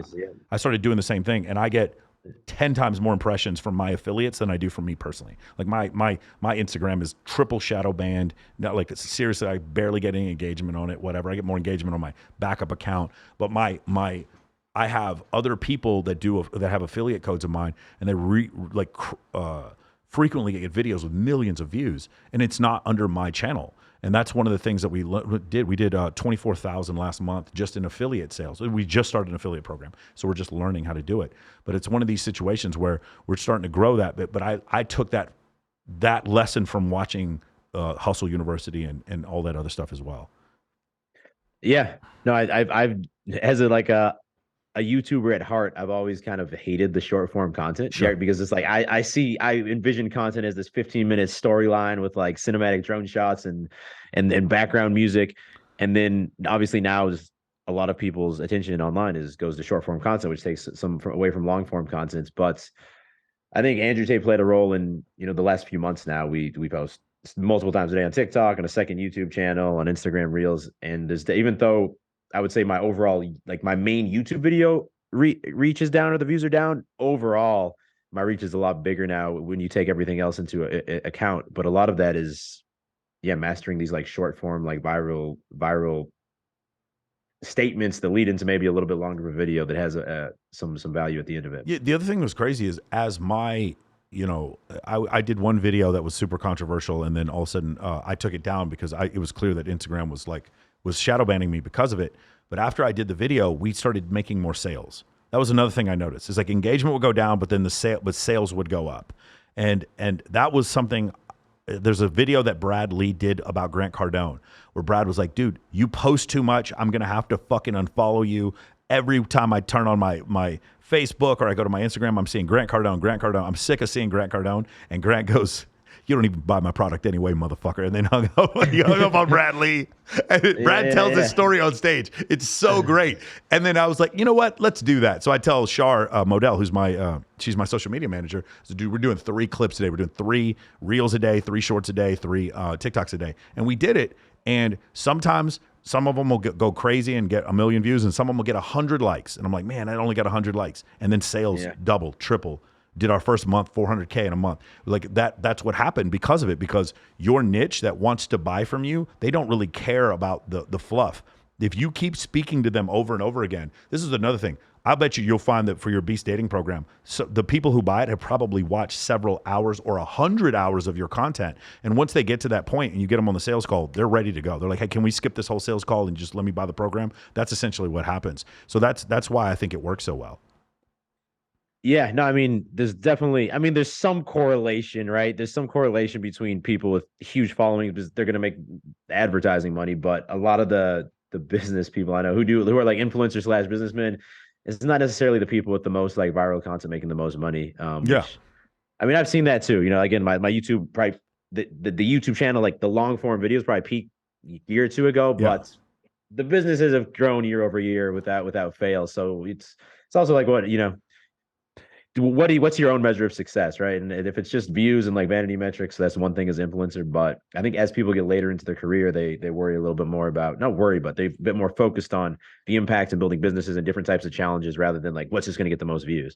It's not just the money. It's the fact that you built content that spoke to someone so much that they'd be willing to give you money. That's the thing to me that means more than just a bunch of people. Shout out to India and Brazil, where all these guys are buying these fake followers. Like this fake engagement is just not as important because it doesn't translate into people who really want to become a part of. To me, it's not money. It's, did this person want to become a part of my community, Men of Action? Did they want to become part of the community? That means what we did was successful because they chose to join our community. That to me is the ultimate litmus of success to me, rather than like views and things like that. No, of course. I'd rather have one person, one guy who not just sees the content once, but who feels like he's part from Beast Nation, who feels like he's part of this community, and who actually takes positive action in his life rather than 1,000 views of people who just saw it and then saw something else afterwards. Another question I have for you is so you during COVID, you said you moved to Houston. During that time, OnlyFans became incredibly popular. One of the things I love to tell people, do you remember? So Dr. Phil this is last season. He's going to go off the air. Rollo Tomasi was just on Dr. Phil last week. And one of the most famous viral clip of Dr. Phil in his entire career is that one clip with Danielle Bregolli saying, why don't you catch me outside? How about that, right? Danielle Bregolli made $50 million on OnlyFans and showed the receipts that she did this. She was asked to speak at Oxford to discuss how much money she was making on OnlyFans. By the way, Kim Kardashian just spoke at Harvard the other day. My question to you is, what have you seen as a man? Like, obviously you're not single anymore, but as a man dating, how has OnlyFans changed the environment, the dating environment? How has OnlyFans changed things for a single guy out there? Well, I mean, it presents a question. I think a lot of guys would have a boundary that I wouldn't date a girl who does OnlyFans. Now, again, like we talked about, there's nuance in everything in life, right? And a girl who's having sex on OnlyFans is quite a bit different than a girl who's posting, let's say, non-nude photos on OnlyFans. So there's a spectrum agree there. completely. I completely agree. Yes.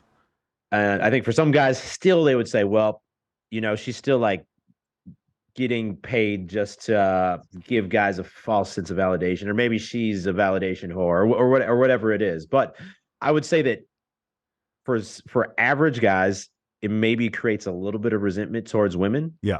But I also know a lot of girls in the influencer community who also just make a lot of money on OnlyFans and don't put up even nude content, the same as you mentioned. And it's like, if you were in their shoes, what would you do? Like, of course. Like it's at this point you could consider it a business model. Some people might be like, it's not really a business model, they're not creating value. But if people are willing to pay them for a monthly subscription for whatever the service is, I mean, I don't know if you can fault them. It's more just like, you have to adapt to the realities of the world. Sometimes they might not be exactly what you would hope they would be, but I try not to judge people either way. Yeah, my line is, if a girl is doing guy girl content with someone who isn't me, I'm not dating her. To me, that's just the clear line. If she's just posting pictures on there, I don't give a shit. Like, that isn't really an issue to me. The thing for me, a lot of these are photos that they could be on Instagram. Maybe their Instagram, they keep it like PG 13, and then the OnlyFans it's still not R, but maybe it's R, but it's not X or whatever the porn films used to be rated before everything went online. I went on Brad Lee's podcast and I started bringing up the numbers on OnlyFans, and OnlyFans isn't going away. Sorry, no matter how much you guys clench your buttholes and gnash your teeth, you're not going to make OnlyFans go away. It's still going to be there. There's still going to be hot girls making money on OnlyFans.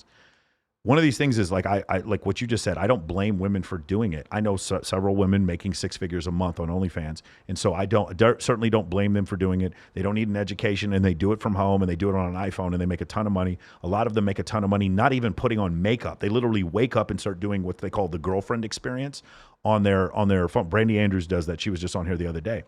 And so they make a ton of money from doing that, and then they stay home and take care of their kid, and they never leave their house. I get that. So 2 things can be true. Number 1, I don't blame women for doing it, and I understand why it exists. And number 2, it really does make things harder. It does, because what's happened is, man, this is a joke, and I'm going to get in a lot of trouble for this. As a joke, one time, I was hanging out with one of my female friends. I've done this more than once. And I was joking with them, and they were like, hey, do you want to come back and just like watch a movie over at my place? I had no intention of hooking up with her, nothing. And she was like, no, I'm like bored. I got to get back to work or whatever. And it's like, really? I'll have sex with you on your OnlyFans if you want. And she's like, all right, let me go get my stuff. Dude, this has happened like 3 times when I was joking about this. It has changed the dating market to where I'm literally talking to girls. By the way, we didn't do anything. Just want to make that clear. It's changed the dating market to where I have numerous girls come on here who are sleeping with guys on OnlyFans and literally are asking themselves, whenever they start dating a dude, would he be willing to film with me? That's a real thing that's happening now. And if this is how you make your living, and you're like, well, now I'm dating a dude, and I feel like I could do this in a more safe way than just hooking up with random dudes on there, I understand it. But no, I agree. It's changing the market. I agree, and it's still making things harder. Yeah, I don't judge the women. Yeah, it's like, don't hate the player, hate the game, right? Yeah. I don't judge the women, but at the same time, it's not ideal. I don't think it's like a good thing for society. Yeah. But here's the other thing, right? So what you and I just said, like, my girlfriend comes on my content all the time. Your girlfriend comes on your content all the time. They help us build our business. What are these girls doing? They're literally choosing guys who do the same thing. It's crazy. Yep. And here's the other thing. If the guy has an OnlyFans, unless he's doing homosexual content, he has no chance of making anywhere near as much money as he does. A top male influencer does not match up to the top female influencers. Even the BB, like the really overweight ones, even those girls make more money than the top male influencers. It's crazy, right? Yeah. And so go ahead. No, I was just gonna say, personally, I don't.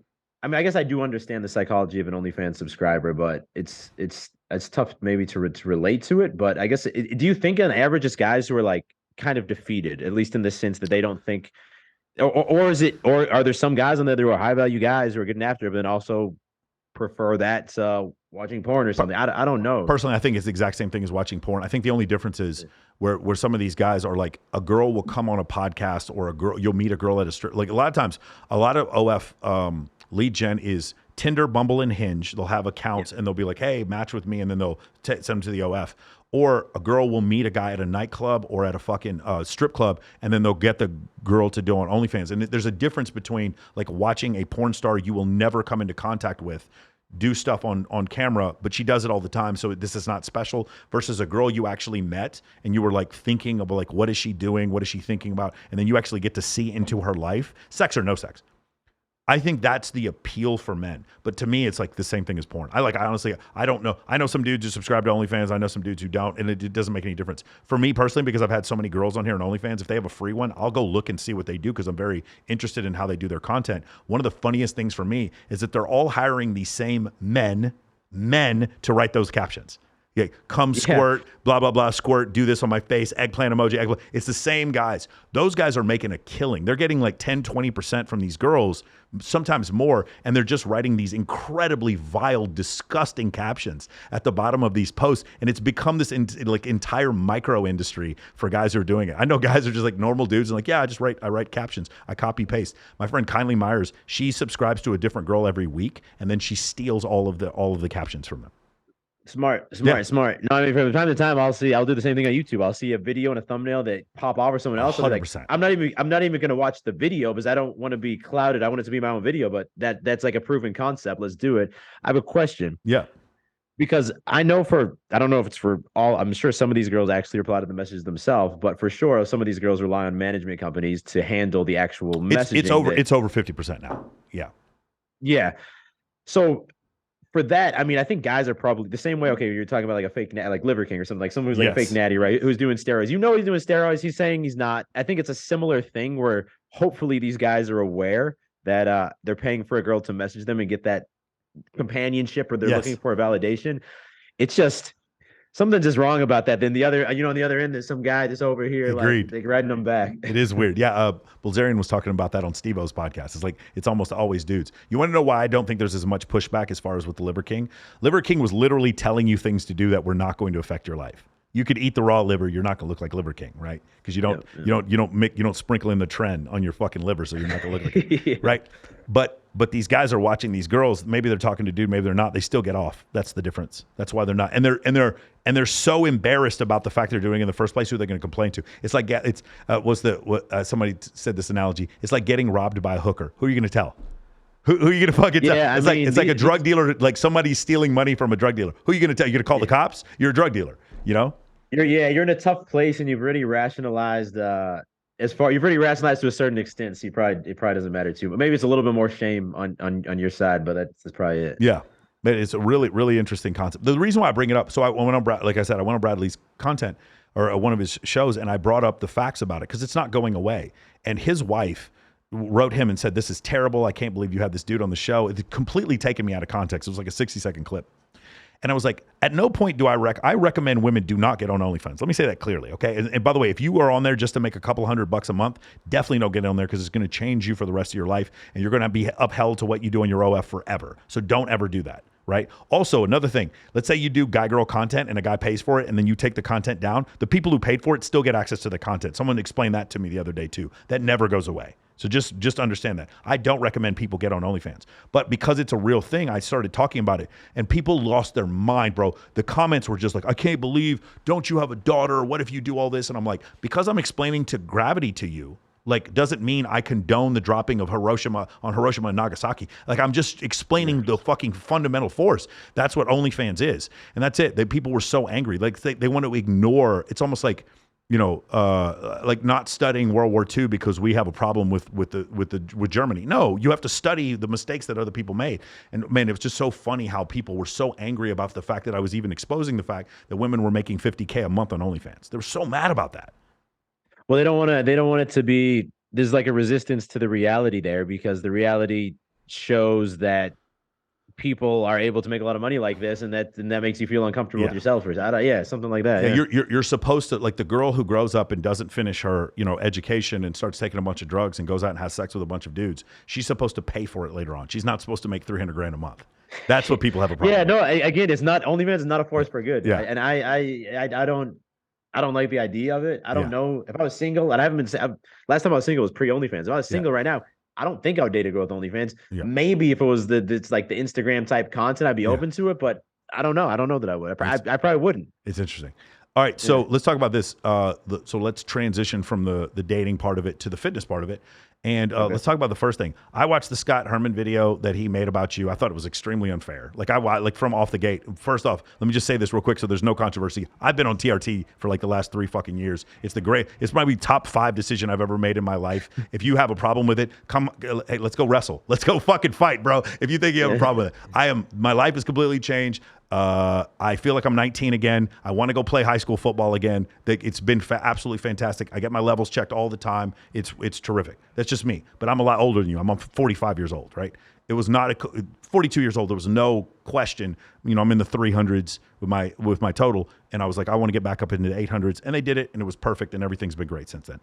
You had a drama. The reason why I had an issue with it is Scott Herman's like, you're going to put your life on the line. I'm like, bitch, there's fucking 14 million people on TRT right now. I'm putting my life on the line. There's dudes who've been doing this for 20, 30 years. What are you talking about, man? Like, do you know what rhabdomyolysis is? That's what happens when you overtrain and you fuck up your kidneys. You're putting your life on the line, dude. It's just that part to me I thought was very, very unfair. And you made a response video, which is something that I have debated several times about doing. And can you just go over that whole situation? What happened there? Yeah, so I think that first of all, I documented. I haven't made a video made the last 6 months or so, but I documented pretty closely the first year and a half of my experience on TRT. Yeah. Because that's kind of what I do on my YouTube channel. Some of it's advice, some of it's things that I've learned from my life experience, things I wouldn't do again, things I would do again. But part of it's also just like being honest and upfront and just documenting things, because I think I don't know. I guess that's who I am, and that's also I know that's a reason that I had a following in the first place. Yes. That I try and keep it real with people. Of course. So there's 2 questions here. One would be you can critique my decision to do it or not. But if I'm gonna do it, I'm just gonna fucking be honest about it, man. Like that's to me, there's no argument there. And I know Scott Herman, to be fair to him, his argument was yes, but now this is normalizing the use of anabolic compounds with the younger viewers, and that's an argument you can make. That's fine. Because testosterone is not anabolic; it's androgenic. Well, yeah, it's both. I think there's a for each compound there's a how much androgenic it is versus how much anabolic. Okay. But his point is it like normalizes PED use or gear use for younger people. Okay. So I'm saying like you can argue that's fine. The problem is with the first video he made, he just like made a lot of weird assumptions about things I said and filled in the blanks of it on his own. Because he needed to. Because his views are falling. That's why. Yeah. And he was kind of starting to dip into that type of content around that time, and I think it just seemed maybe like some low hanging fruit for him. I decided to make the response video because part of me, I debated it, right? I know you say you kind of debated it, and I was like, well, if I take this like a positive angle at this response video, and I think I responded to him and also Greg Doucette, who had made a video on me, who was a positive. I would give anything for Greg Doucette to make a video on me, bro. I would be so honored. That dude is awesome. Yeah, no, he made a couple on the TRT. Derek, More Plates, More Dates made a couple. Yeah, I think Scott was trying to drop on the trend. That was more when there wasn't too many people, I guess, being open about it at that time, right? So I guess me being open about it was something to comment on. But yeah, I decided to make the response video to keep it positive and factual. And I got, in terms of what I saw in the comments, it was overwhelmingly like positive response. Even on his comments, I think turned on him a little bit around that time. But yeah, at the end of the day, I started when I was 30. I've been on it the last 3 years. I've said I wouldn't recommend other people who are 30 to do it. And sure, you can say like that's whatever, that's hypocritical or whatnot. That's fine. You can make that argument. But again, I made the decision to do it. Partly was because I have been lifting for 8 years naturally. I felt like I was at my natural limit, and this is kind of what I do. And I was like, I kind of want to see if I do this the smart way under the guidance of a doctor and document it, what impact do we see in my physique? Part of it was also, okay, YouTube's grown a lot. I have multiple businesses I'm running now. I'm starting to get more and more fatigued. I'm also training hard. I'm starting to feel more fatigued in the gym. My levels weren't super low. They were in the lower end for my age. Your levels were the same as mine, and I was 42. Yes. So I understood why you did it. Yes. And I wish I'd got more extensive blood work done, because I went to a local clinic in Texas that didn't really have much knowledge. And that's the regret I made. I wish I had gone to a more knowledgeable place that had done more extensive blood work, so I had a better idea where I was at, what my baseline was at before. Because it's not, I don't have that clear of an idea. It was like one blood test essentially. But it made a big difference in how I feel. Also, like same we said, I get regular blood work done. So you could make the argument perhaps I'm healthier than before because I'm monitoring my blood pressure more than I did. I'm monitoring all of my other blood levels more than I did. At the end of the day, it's another one of those things. I think people should be kind of free to do what they want with their life. And And this is what I chose to do. I think I chose to do it in a responsible way. I was very honest with my audience about the upsides and also the downsides, because at one point I changed. I don't know if you've been using like tests from the same pharmacy since you started, but I changed the compounding pharmacy that I got it from, Yes. and I started feeling awful. I went and got my blood work done. My test levels were up to like, it said like 15 or 1400 plus. Like this is what I was going to ask. My next question was, how did you get to 15, bro? I've never gotten above like 970. How did you get to, like, because they gave me too much. How did you get to 1500? What was how many mgs did you take that week that you got to 1500? So so I started 200 megs once a week. Okay. That was just like, okay, but that's like that's at this clinic in Texas that I don't really think had much up-to-date research. They were just giving you like the copy paste 200 once a week. You come in, we inject you here, and then my levels on that I think were still around like maybe 1,000 or 1,100, and then I swapped to a different pharmacy.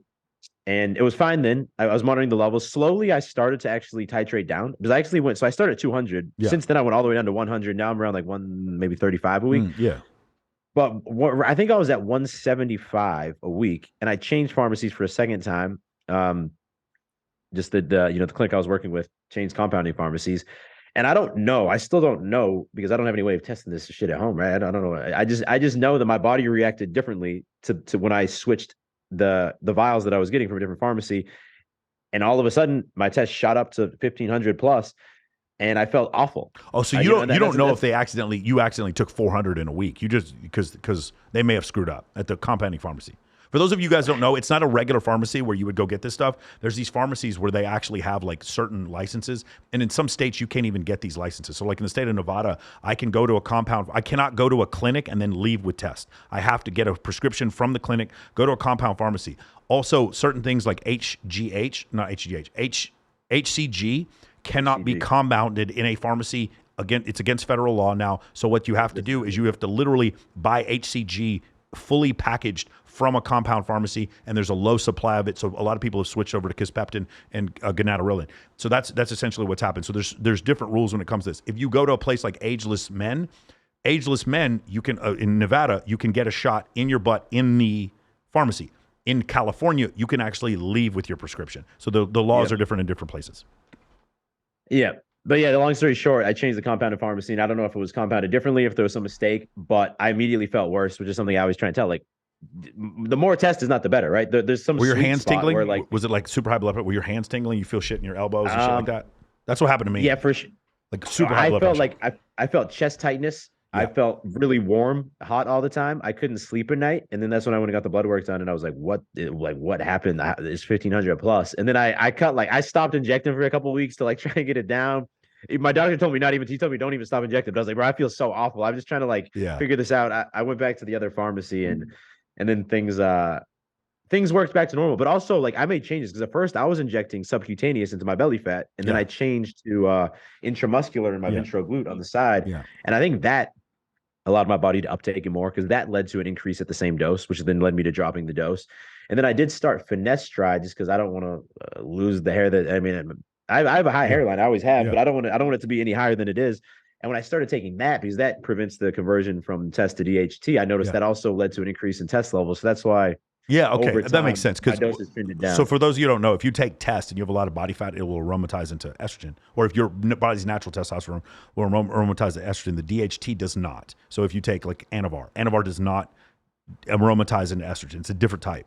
Anabolics. So yeah, so that's really interesting. So that you did that. What the thing that I think is interesting is the whole idea about the health deal. I know some guys who just have hypogonadism, or they just have low testosterone levels in their 20s or 30s, and they've just put on all this fat. And I'm supposed to believe that them being in better shape and having more muscle, they're in worse health condition. No, they're in a better health condition. I have not seen that issue. If you donate blood and you keep a close look at your hemoglobin count, if you take tests, I've only seen guys get in better shape, not worse shape. That's just my experience.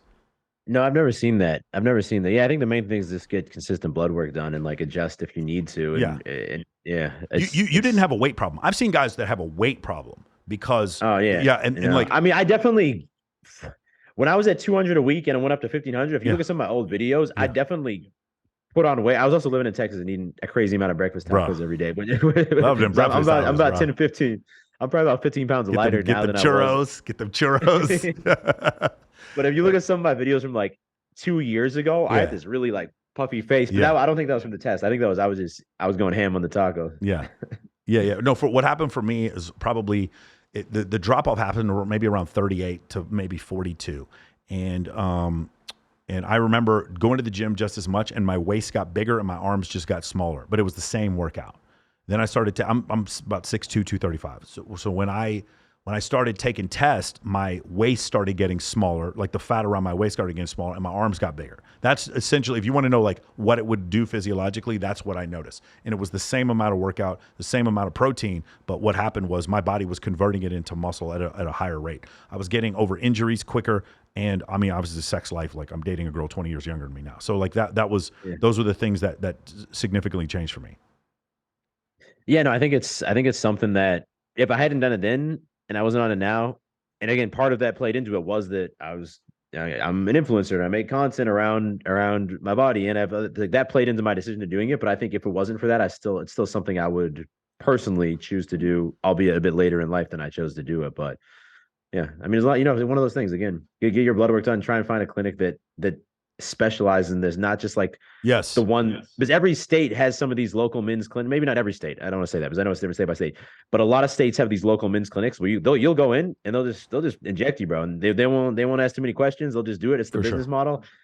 I would try and find one that specializes in it and actually does some extensive blood work and talks you through it at first. The way I can tell when they're with a shitty clinic is when I say, "So what are your estrogen levels?" And they're like, "Yeah, I don't know. I don't think they measured that." Get Well, if you rid of don't that know clinic. Get rid if of you that don't know clinic.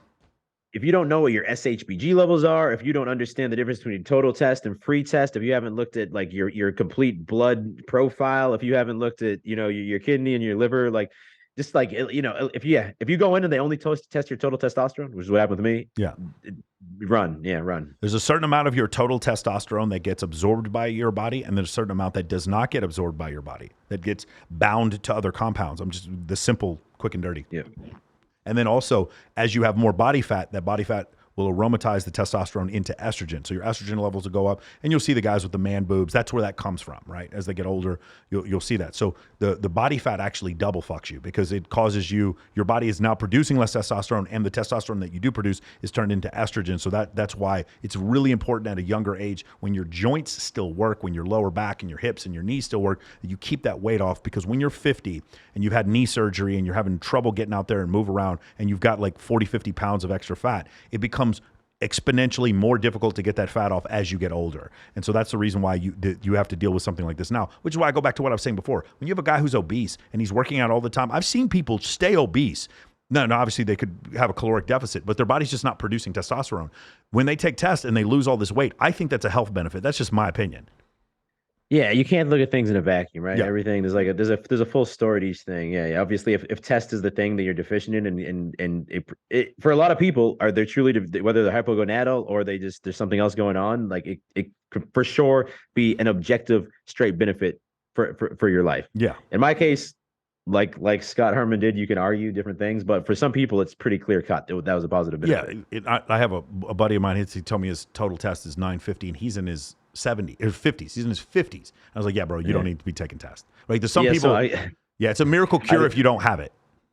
Exactly. I have a lot of young guys come up to me at the gym now because they've seen the videos, right? And they'll show me their blood work. They'll ask me what I think. I had one guy come up to me a few days ago, and I'd never seen a total test above 1,000 fully natural, and he's like, oh, this is my total test is like 1,100. Like, I don't know, man. I was like, what do you don't know what? This is the best total test I've ever seen, man. You're doing good. You can do something if you want, but you don't need it. You don't even close to need it. Yeah, Deontay Wilder at 37 years old, natty is 1,100.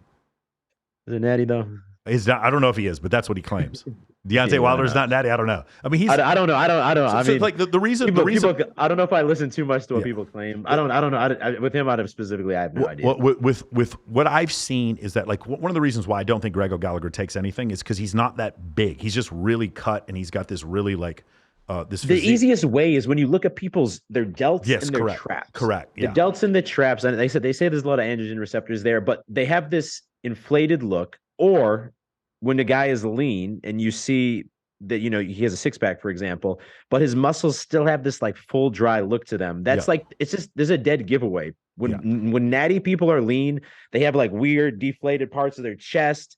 They have weird deflate. Their shoulders are kind of flat. Yeah. They're not, their muscles don't look full. The old saying is like, if you're natural, you can be lean or you can be big, but you can't be both at the same time. It's just like the easiest test is if you, once you just see someone shirtless flexing, like you can kind of have an idea like that's natty. Nah, there's something going on there. But I would agree. I think Grego Gallagher is natural, but he doesn't have these telltale signs. I mean, but for as strong as he is, he also doesn't weigh 230. Like he's like 180 something pounds. Like usually when I see guys get on tests, well, the muscles make you heavier, and he's just not that heavy. That's why I thought he wasn't on test, or he wasn't on. That's when I first met him. I was like, I don't think he's on steroids. No, he looks great. Great genetics. He looks great. Yeah. Let's talk about this. So this concept of a lot of guys. So there's a study done. Dr. David Buss talks about this, where they show men pictures of women and what they think the ideal physique for a woman is. They show women pictures of men and what they think the ideal physique is. And what happens is this: men, for their own choice, they choose something closer to Arnold Schwarzenegger, and women choose something closer for men of David Beckham. Women, on the other hand, choose something that looks like Twiggy, just no body fat, exceptionally skinny, and men choose something closer to a fitness model or even Kim Kardashian. Men tend to think women want them to look bigger than they actually do. Women tend to think men want them to look skinnier than they actually do. And it's an observation bias that happens in both genders. One of the things that was actually found in some of these studies, Rich Cooper talks about this in his book, 71% of attraction that women have towards men comes from upper body muscle. And there's an ideal hip to waist ratio, which is 1.65 to 1, which is the shoulders to waist. You have covered the shoulder to waist. You've covered the shoulder to waist ratio in your on your YouTube videos, and I was wondering if you could go into that, how that ratio is more important than just being humongous. Yeah, I mean, there's different ways you can look at. You just broke down perfectly again the stats and the numbers there, and I think that not only empirically seems true, but can just like anecdotally from my life, I know from talking just with girls, for example, who you like, they have a great curvy body, and they're like, I just need to get skinnier. I just need to get skinnier. And it's like, you're probably gonna look worse if you get skinnier.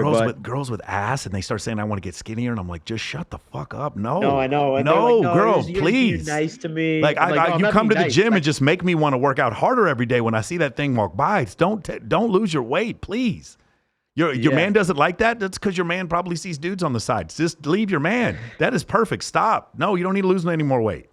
No, you see it time and time again, right? Girls just want to keep losing weight, and then whenever they see old photos of themselves, oh, I looked so skinny back then. I'm like, no, just you look good now. Like, I mean, whatever. Obviously, some girls need to lose weight, but not the point we're making. Yeah. I mean, I think with the men, the issue here's the thing: if you just like follow like healthy advice, right? You get to healthy body fat, and then from there you slowly gain weight to build muscle. Obviously, if you're natural, there's going to be a quicker limit than if you're taking some type of compound. But most guys, I'm sure watching this, are natural. The good news is, like you said, women are picking guys who look closer to David Beckham. Yeah. The thing is that it's a ratio, right? Because yes, obviously, if you look at some like crazy, physique competitors, pro bodybuilders, they have a really naturally skinny waist and like huge shoulders. But like we said, it's not the women just want the biggest shoulder to waist ratio ever with this like the most massive shoulders and skinniest waist. There's a ratio. I think 1.65 is what you said, right? Yeah. And if you get lean, because when you don't hold a lot of muscle around your abs, right? So if you just get to like 12% body fat or something that's realistic year round, and then you focus on bulking up a little bit, and when you're doing that and you're following a routine that the focus is, I mean, it's a full body, right? If you're putting a little bit extra emphasis on your delts, for example, your upper chest, your back, things that give you that thickness up top, and also your glutes, I would say, because even though this doesn't directly affect the shoulder to hip ratio, it affects the perceived shoulder to hip ratio. Because if you have no ass, relatively your waist is going to look bigger. If you build an ass by doing squats and lower body workouts, there's a bit of an illusion that, the same with girls, right? There's a bit of an illusion that you have a smaller waist just because there's more mass below it. So, no, I mean, I think it doesn't matter. Probably guys will still think they need to get bigger, but if they need to hear it from someone else, and from my experience too, even when I was well before TRT, when I was natty after training maybe 5, 6 years already. At that point, I was just lean and had some muscle on me. I don't think I have insane genetics, but I was lean and had some muscle on me. Immediately, you start getting more women who, like, when you're hooking up with them, for example, are making a lot of comments about your body and how that's, something they were attracted to. So you don't need, like you said, you don't need to be in the gym for 20 years taking a bunch of anabolic steroids. Just get lean and put a little bit of muscle on, and you'll be in great shape. And also, some of the stuff you can take, like even HGH, will actually make your gut bigger. And you'll end up like with a thicker, well, I've seen this with girls too.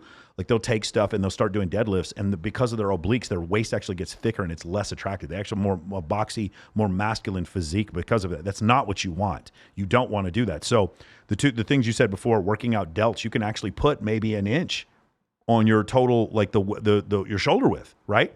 And you can take just get good at doing lateral delt raises with like strict form.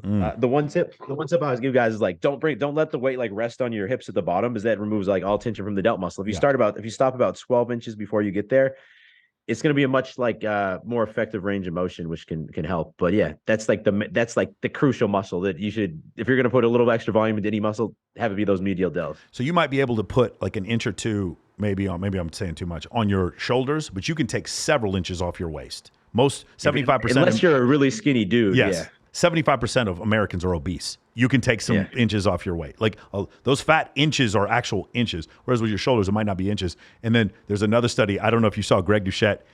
Or not Greg. It was Derek, More Plates, More Dates, posted this article about women have more orgasms with men with broader shoulders. Did you see this? And then Bilzerian was like commenting on it. It was hilarious, right? But there is some study to that. Like basically, women are more attracted to men with wider shoulder to waist ratio, and they were literally reporting having more orgasms with men who had that ratio, not because of how massive they were. So I'm pretty sure the data is like it's from multi angles, right? They're rated as more attractive, but also empirically it's been shown that men with a larger shoulder to waist ratios also have had more sexual partners, right? Yes. So it's not only like in theory, it's also in practice. For sure. Men with higher shoulder to waist ratio have more sexual partners. It's also a sign of like higher testosterone. There's a bunch of things that these things all fit into a category. Welcome to evolutionary psychology. Welcome. Piss off your professor. That's awesome. But guys also get so focused and so obsessed with like, my nose is a little bit long, my nose is a little bit long, it's a little crooked, or like I can't grow like the full beard. And those things don't matter, right? You want to optimize your looks.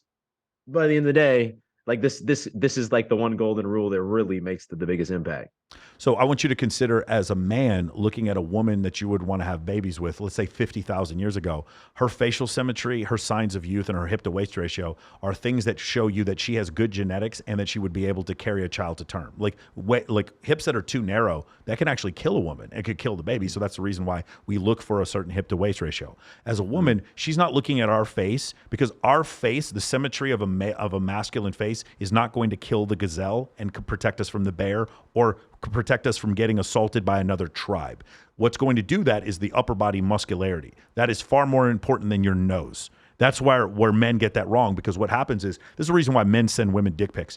When women send non-contextual, like, no one gets mad if you get a picture of nice boobs. Like, women don't get mad, men don't get mad, no one gets mad. No one's like, look, a girl sent me a picture of her really nice boobs, I'm very up. No one's offended by that, because women are more attractive than men. Men, on the other hand, they are like, I really enjoyed that picture of nice boobs. I'm going to send her a decontextualized picture of my penis.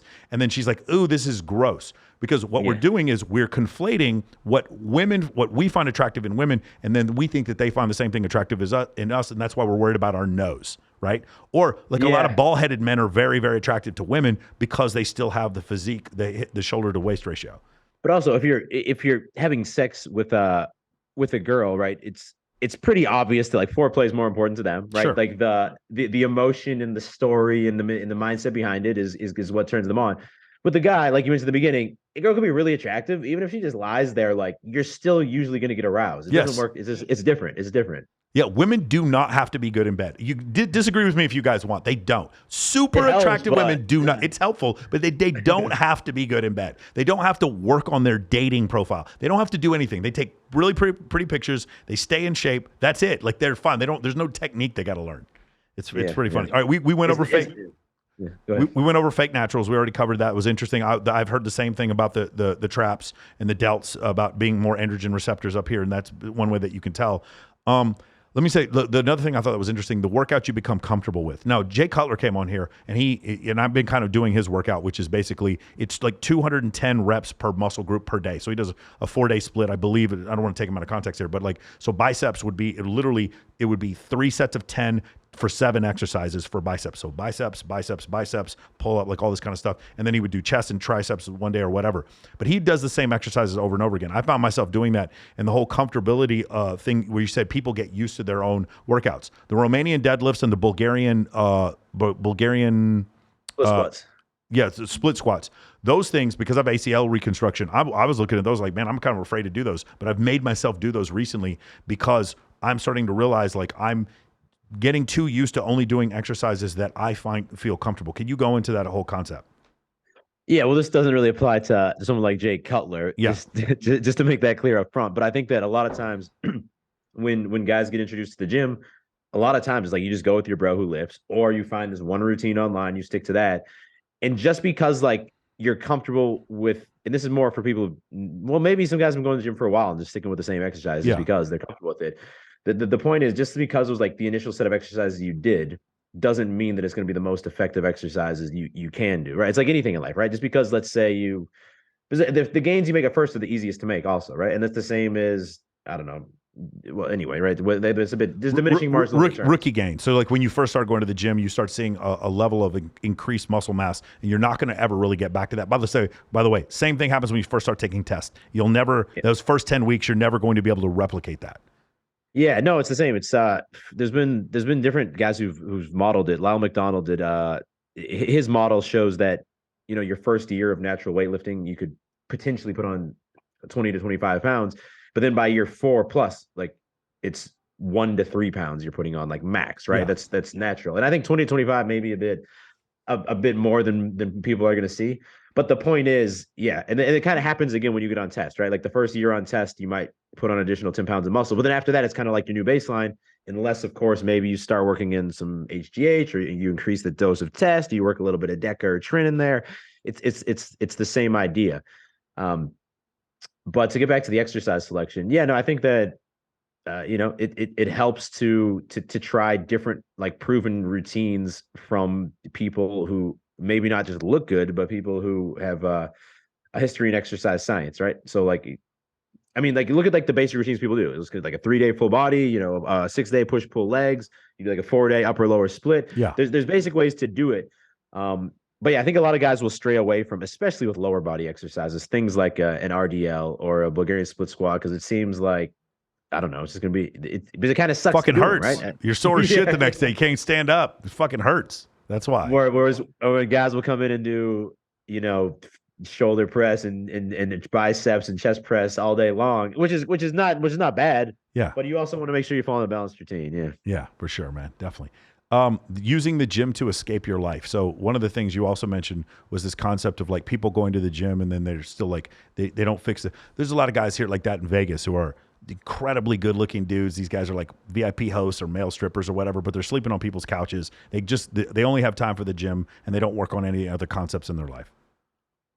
Yeah, I mean, I think that was me probably a couple years after getting into the gym, where like I'd seen these gains. I loved like the high of taking the pre-workout and going to the gym and having that pump. Then I could go love home that and pre-workout feel shit, bro. That's where I come. That's where I come up with my best ideas. My pre-workout, No, bro. It doesn't seem like Andrew Tate was on pre-workout all the fucking time. That's what it's like.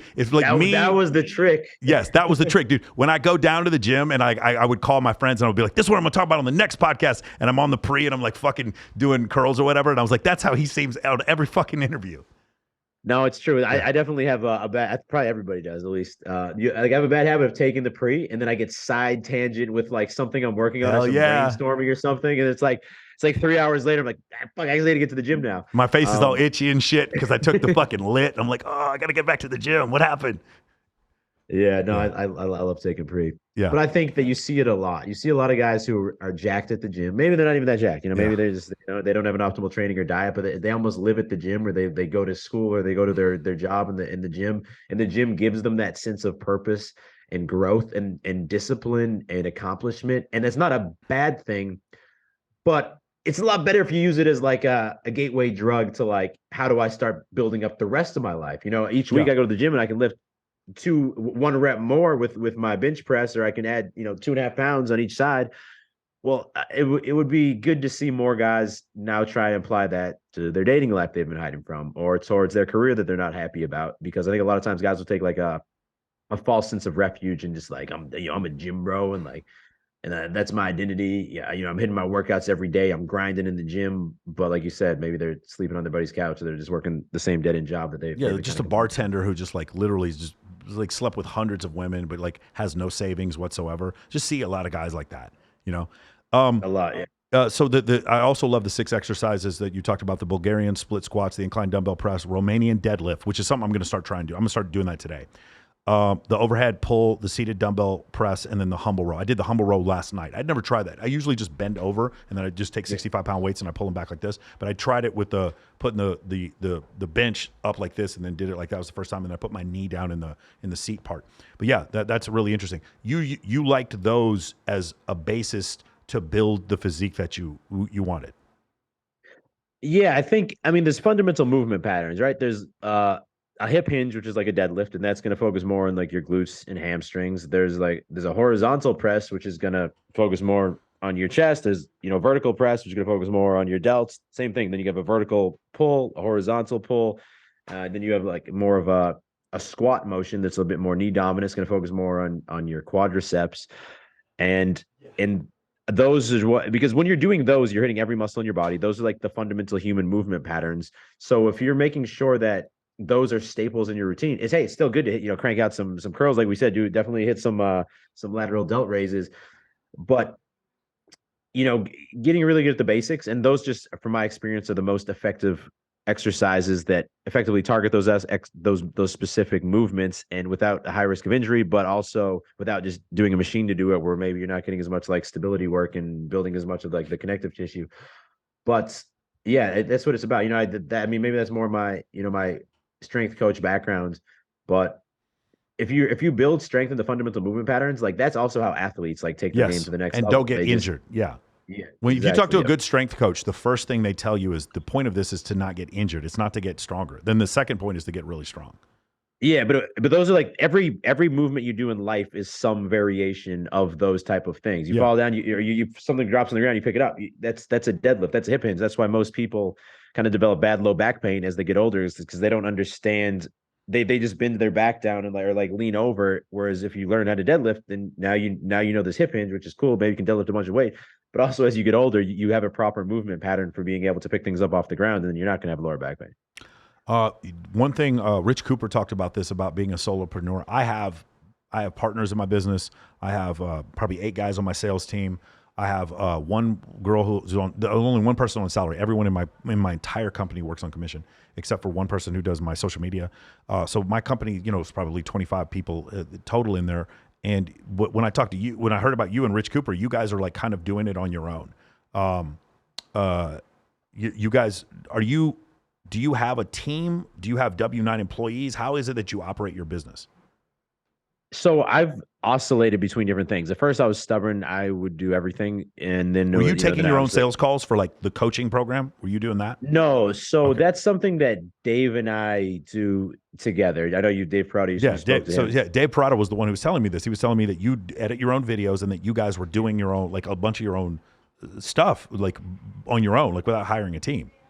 Yeah, so I've never taken sales calls. That's Mhm. never been something I've done. So for the coaching program, Dave manages the sales aspect of it. Got He it. so he manages our setters and our closers, and takes some of the closing calls himself. But for the other businesses, at first I was very stubborn doing everything myself. Then I brought Julie on. Then we brought on one other full-time employee, and then from there I got more comfortable. We had an office space in downtown Austin, and we were building out the team there. And I realized that personally, I'm not someone who really enjoys having to go into an office space and manage people in person. So then we kind of pivoted. We do still have employees that work for us, albeit remotely at this point in time. We obviously have a set of employees under the coaching program for the sales structure of it. We also have coaches on the team. For the other businesses, I do have someone who handles social media. We have some people for customer support for the other businesses. But I also like leveraging agencies. I've seen a lot better results using agencies for things like paid ads and email marketing Really? versus Okay. because I have done that in-house before Yeah. with full-time employees. And maybe I just found a really good agency. And maybe, maybe No, well, let it's me just know. Like we did our ads fully in house, and they turned out to be fantastic. But the reason why was because I have so much content of me going out in these different events, and like yeah. my entire ad was just clips of me out with a bunch of girls at different events, and that was it. Yeah. And it worked. It was like 26-1 ROI from doing that. But like we are interested in like learning different things. Like we're using Cole Gordon for our sales team. We're using Nick Cosman for our copywriting, stuff like that. Yeah. So I do like especially now that we're in Spain, I kind of like having this freedom. I do like leveraging agencies. Part of because there's not much management, right? It's more Yeah. like quick like status update calls. Okay, what creative content do you need from us? All right, what are we thinking for this? Recently I brought on a different agency that handles all like the editing of all the short form content because we've been just blasting that out, and that's not something I'm gonna take on. So you have an agency doing your. I'm assuming you do TikToks, shorts, stuff like that. Yep. Okay, got it. That's something that I was kind of trying to do on my own, but then I couldn't. There's no volume. I couldn't edit It's a with volume beating, on that bro. type of stuff. I was doing 3 a week. Now I'm doing 21 a week because I hired someone to do it. Yeah. Yeah, same. We do 3 a day now, so Yeah. it's the same idea, and it's easier to kind of crank filming those out. So they'll cut some stuff from YouTube videos, but I think I found that film, especially now that I have someone who can edit it, when you film something specifically for short form, from my experience, on average, it performs better. I have clips from YouTube videos that are taken that have crushed it and have millions and millions of views on TikTok, but on average, the ones that because a lot of times me and Julia will sit down and crank out a bunch together, but she built up her her Instagram reel and her TikTok page as well. She gives a lot of dating advice. Yeah. Using her therapy background, but also her just female perspective. She's one of the coaches in the coaching program as well. But yeah, so that's something that just doesn't make sense for me to do. But or with the supplement brand, for example, I partnered with someone who owns several other big supplement brands with that. So like I'm able to leverage his infrastructure in that case, obviously. So I don't know. We're at a point where we're scaling the business we have. Yeah. Through the good thing about agencies, you don't have to worry. Hey, the workload gets too big. You don't have to worry. Hey, we need to bring someone else in, hire them up. That's the responsibility is taken away from you. So different strokes for different folks. Some people really want to go hardcore or solopreneur and not have anyone they have to manage. I tried that. I think that you hit a ceiling pretty quick. For sure. Some people want to build a big team. I think if that like matches with your values and your lifestyle, that can be awesome. I have friends who manage big teams of employees. For me, it's somewhere in between, I guess. Do you have an independent accountant? Like we have a finance guy, and then we have an accountant that does all that. That's what to me is the biggest single hassle that I think we have. Yeah, so we have I have an accountant that I use, and then we have a bookkeeper that I hired through them that works for them, but then they handle all of our bookkeeping. And then like of all the things that I don't want to do, that is at the top. Right. I enjoy editing. Yeah. That is like the number one thing. It's like, oh, the expenses on what? What are we doing? I got to pay taxes on shit we didn't even buy. What? I don't understand. Yeah. Tax is the worst. Taxes and accounting, all that stuff's the worst. I don't want to. Yeah, I don't. Expensing thing is the best. The expensing things is awesome. I like that. But the rest of it is just I like that. Yeah. But with the taxes, like just let me know what my estimated taxes are, and I'll just painstakingly send that money over to the government. Hey, I'm going to Miami for vacation, but I'm doing 4 podcasts. Sounds like I'm writing the whole goddamn thing off. That's what's that's a business trip. Yeah. That is a business. That's a business trip to me. Trip. That's what it sounds like. Love that part of taxes. That part is great. Well, that's the good news about creating content, right? Yeah. A lot of things are business, even. Their business. They're building the business. You're creating content that's building the business. I bought this Lambo for my business. Shut the fuck up. I'm going to write off 400 grand. I need the Lambo. I need it.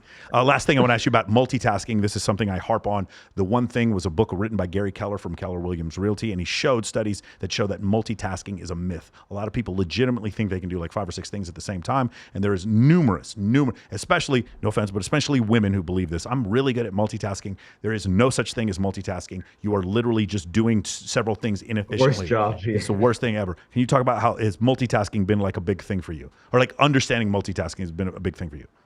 I just know that when I'm laser focused on something, I can knock it out and I can do a really good job on it. And I really hate distractions. And that's the one thing that maybe, working with Julia, sometimes that's the only thing that sometimes I guess can create some tension is when I'm like locked in on something. I don't want to give you opinion on this. I don't want to talk about that. Like this is my purpose right now. And I know that if this is my purpose right now, I can get it done really well, maybe in 2 hours, or I can do a shitty job multitasking and get it finished tonight at midnight or something. And Julia understands that, by the way. She understands like, hey, he's in work mode right now. Yeah. That's awesome. Like that, by the way, that's another thing. If ladies who are listening here, there's sometimes when I have to have a discussion with a girl I'm dating, I'm like, hey, do you like, I'll show her videos of people like trashing me, right? There's this one guy just makes up nonsense about, I think he's made a video about you too. It's just like, not, it's a moron in Brazil. And we'll just sit there and I'll watch it. I'll be like, babe, do you see people are legitimately after what I have? They want me. There are people who want me to not succeed. So I have to focus on this thing, and I care about you and your problems and all this kind of stuff. But right now, I have to do this so that we can succeed. Does that make sense? And they get that or they don't, and that's usually the delineation about whether or not the relationship works. But that's interesting. You said that Julia grasps that. It's editing time right now.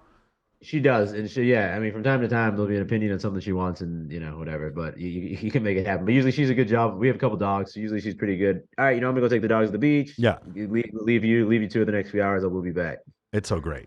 It's just quiet, but one of the things that I do is like listening for studying for this. I did 8 hours of your content. I locked it up in a watch later list, and then I went through it at double speed. But I did it while I was in the gym and while I was driving. Right. And that's what did it. And during those periods of time, like I would get calls from people and I would try to explain to them. I was like, no, it doesn't look like you're doing anything. I was like, no, I need to be listening to this and taking notes to get ready for this podcast. This is how I get my work done. And when people understand that, it works so much better. Absolutely. Hey man, where can we find you? Can you give us all the channels where we can find you? Yeah, I mean, How to Beast basically on every platform is the easiest way. If you want to check out the coaching program, it's beast-coaching.com. If you're looking to, for some help with leveling up your dating life, the clothing brand is edgelifestyle.com. We have gym wear, but it's really, there's like premium wear as well. If the bomber jacket, for example, jeans, it's meant to just be basic, men's basics that fit really well on the really high quality fabrics. So I'm definitely going to check that out. I have a problem where I can never find stuff that like goes down my torso. Like I like some of the stuff that hangs lower. I like that better. For me, for my physique personally, and I saw that you have a lot of stuff like that. Also, the pants, the way they fit. Like a lot of dudes are into the whole thing where they got the sleeves that are all baggy and shit, and then they've got pants that look like they bought them from Walmart. And like your stuff makes you look more athletic, which I think is great.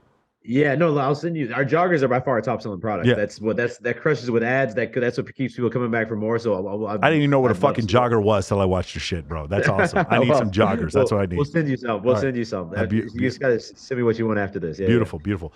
Also, man, you and Julia, if you guys ever come out here to Vegas, let's do another episode. And also, if you guys want to judge my bikini competition this summer, I'm doing 17 rounds. We're doing a $130,000 bikini competition at Wet Republic. Hold me to that. You guys come out and be judges. That's in Vegas. Yep. Every Friday for 4 months, man. Huh?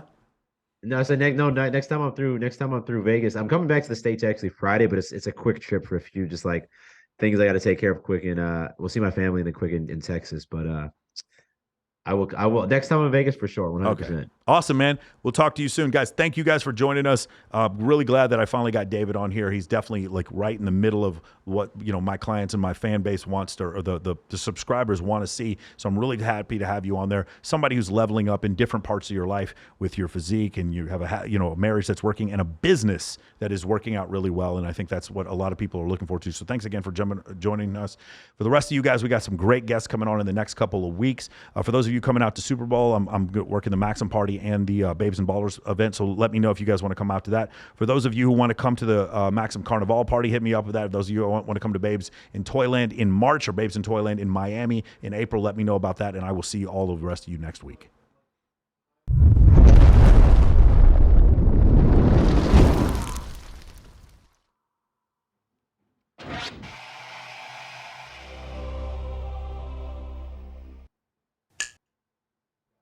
All right. Hey, David.